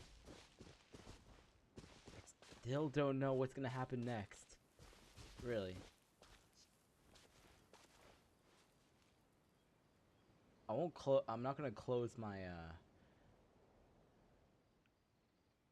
I won't close my, my challenge mode for Fontaine still.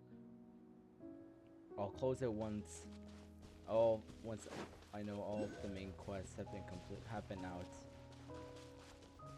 And after I complete them, I will officially close it. But for now, we're just gonna have to stay content with a very low HP traveler. Not really, I'll probably heal him. But it also means now that I can actually focus on the events here. And oh my god, I haven't done. Oh yeah, I should probably farm boss. I should probably farm materials for Linny and Lynette and Hydro Traveler and my other characters as well.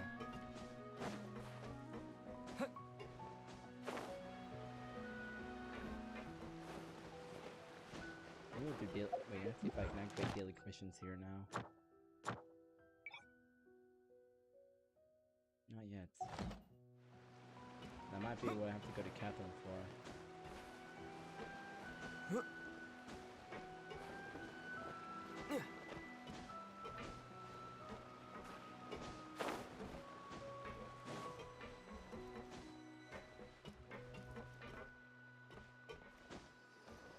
Oof.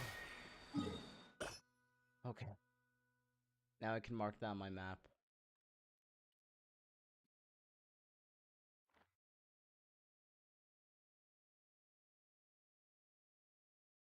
I have 10 Hydroculi so far. Actually 11. 33 Hydro Sigils as well. I should probably offer that to the fountain. Wait, there's a fishing pond. And there's a hilly turtle.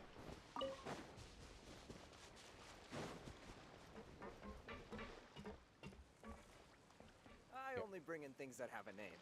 Are those mechanical fish?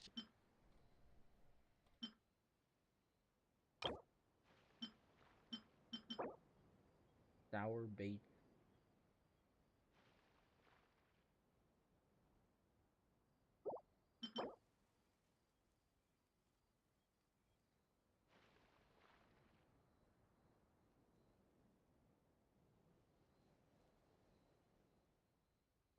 Iron fishes.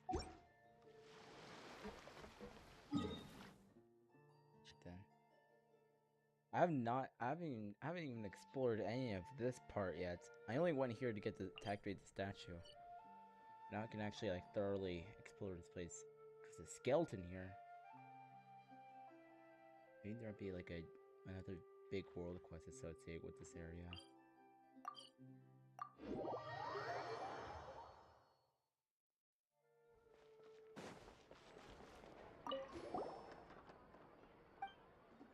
Hazard again. This one must be a puppet too. Perhaps there shouldn't be another possibility. Is there something I can help you with? Are you looking to take on a commission or send one out? I'm just taking a look. I see. If you've run into any guild-related issues, you can come and ask me.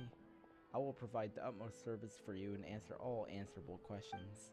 Then, we thank you for your contributions to the guild, traveler. We wish you smooth travels. Wait. Come on now. Yeah, there we go. Give me that.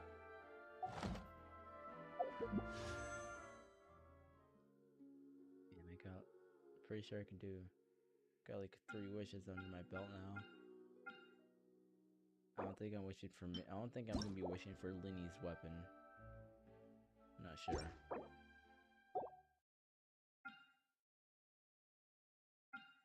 Or more Linicons or Linicons.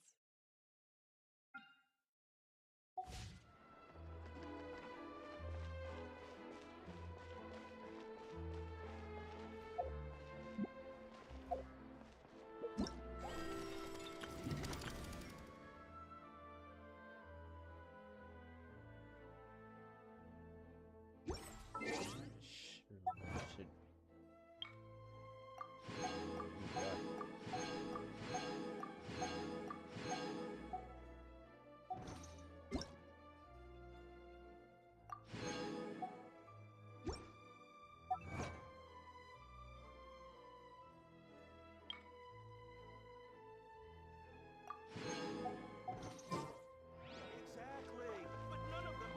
I'm gonna go to that statue as well, and the fountain. There's also a boss here in this area.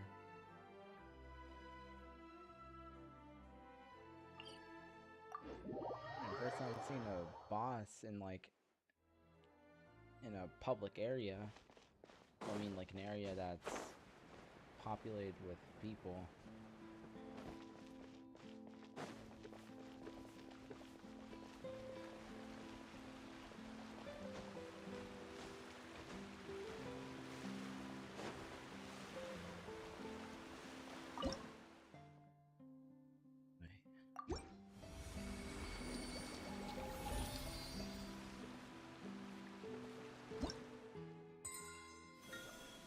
Level 1.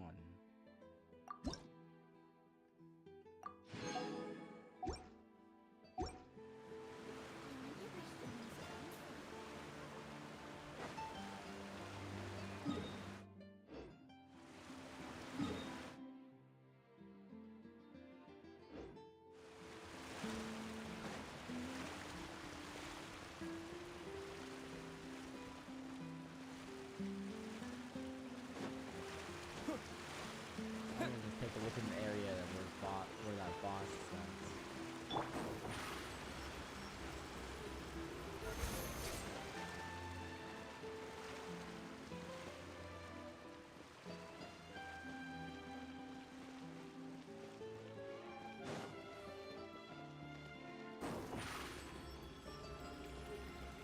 Zip on up!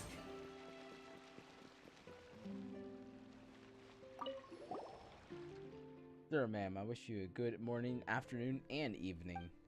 My name is Malardette, a researcher with the Fontaine Research Institute. I believe the two of you are here to witness the Icewind Suite. According to Mr. Bassett's original plan, Capellius and Capellia are clockwork mecha dedicated to the art of dance. But after I took over the project, I also added in some of my understanding of pneumosia. So as you can see, not only are they good at dancing, but they are also highly capable fighters. However, I believe that there's still much room for improvement. We require large amounts of experimental data to further increase their combat prowess. I might have gotten too passionate during the development phase, and from that came 2 different combat modes for Capellius and Capellia based on the differences between Numa and Osea. They are Dirge of Capellia and Nemesis of Capellius. That is to say, we'll need 2 times the research data. As long as we can iterate on them smoothly, the joy of our success will be doubled. And the coming of that joy now rests upon your shoulders, brave warrior. Next up are fantastical performances to be delivered by Clockwork Mecha, Capellia, and Capellius, brought to you by Malardette. Before you begin the challenge, you must speak to Malardette and select the play you are challenging. Dirge of Capellia.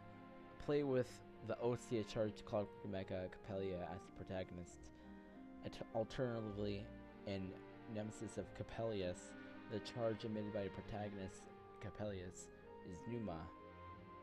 The eventual resources claimed from the Lady Blossom after completing the challenge will also differ based on which challenge you select. What do you say, Bolt Sir?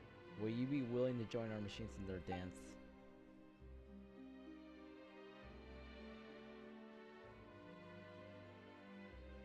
I don't know.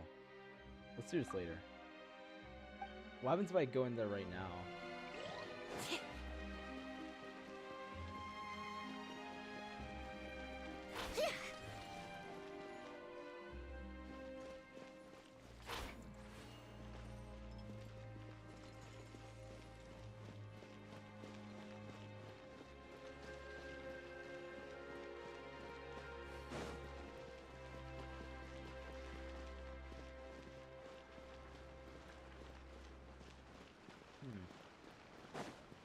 Alright then. Let's see. We will need those materials though. For Linny. We'll just need we need to fight the Emperor. We need to fight the Emperor of Fire and Iron. However, for Lynette, I think we'll need to fight those Clockwork Mecha.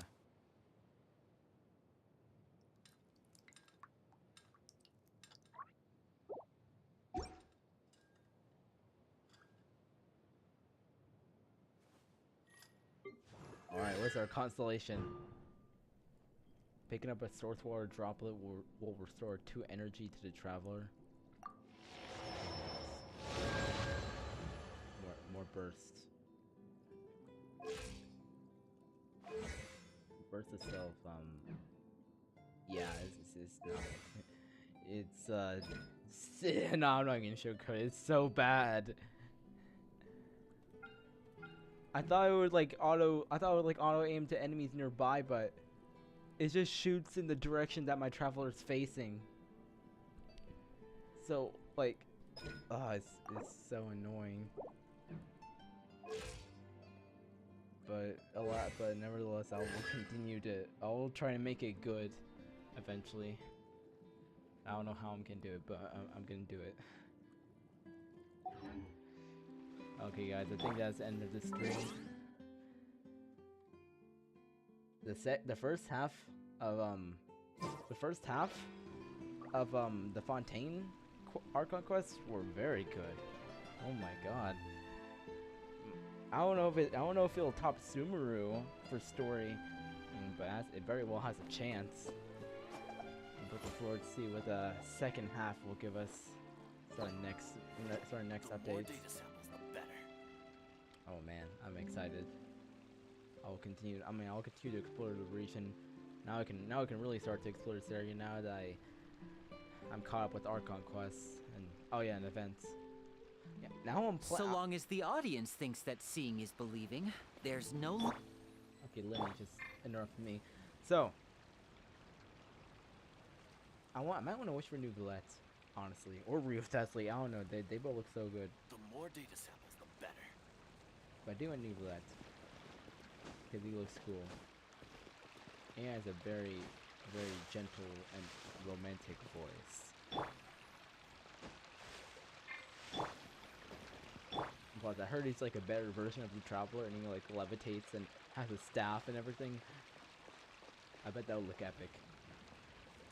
So I'm gonna definitely roll for him. I wonder if they'll have any synergies with Farina when she comes out.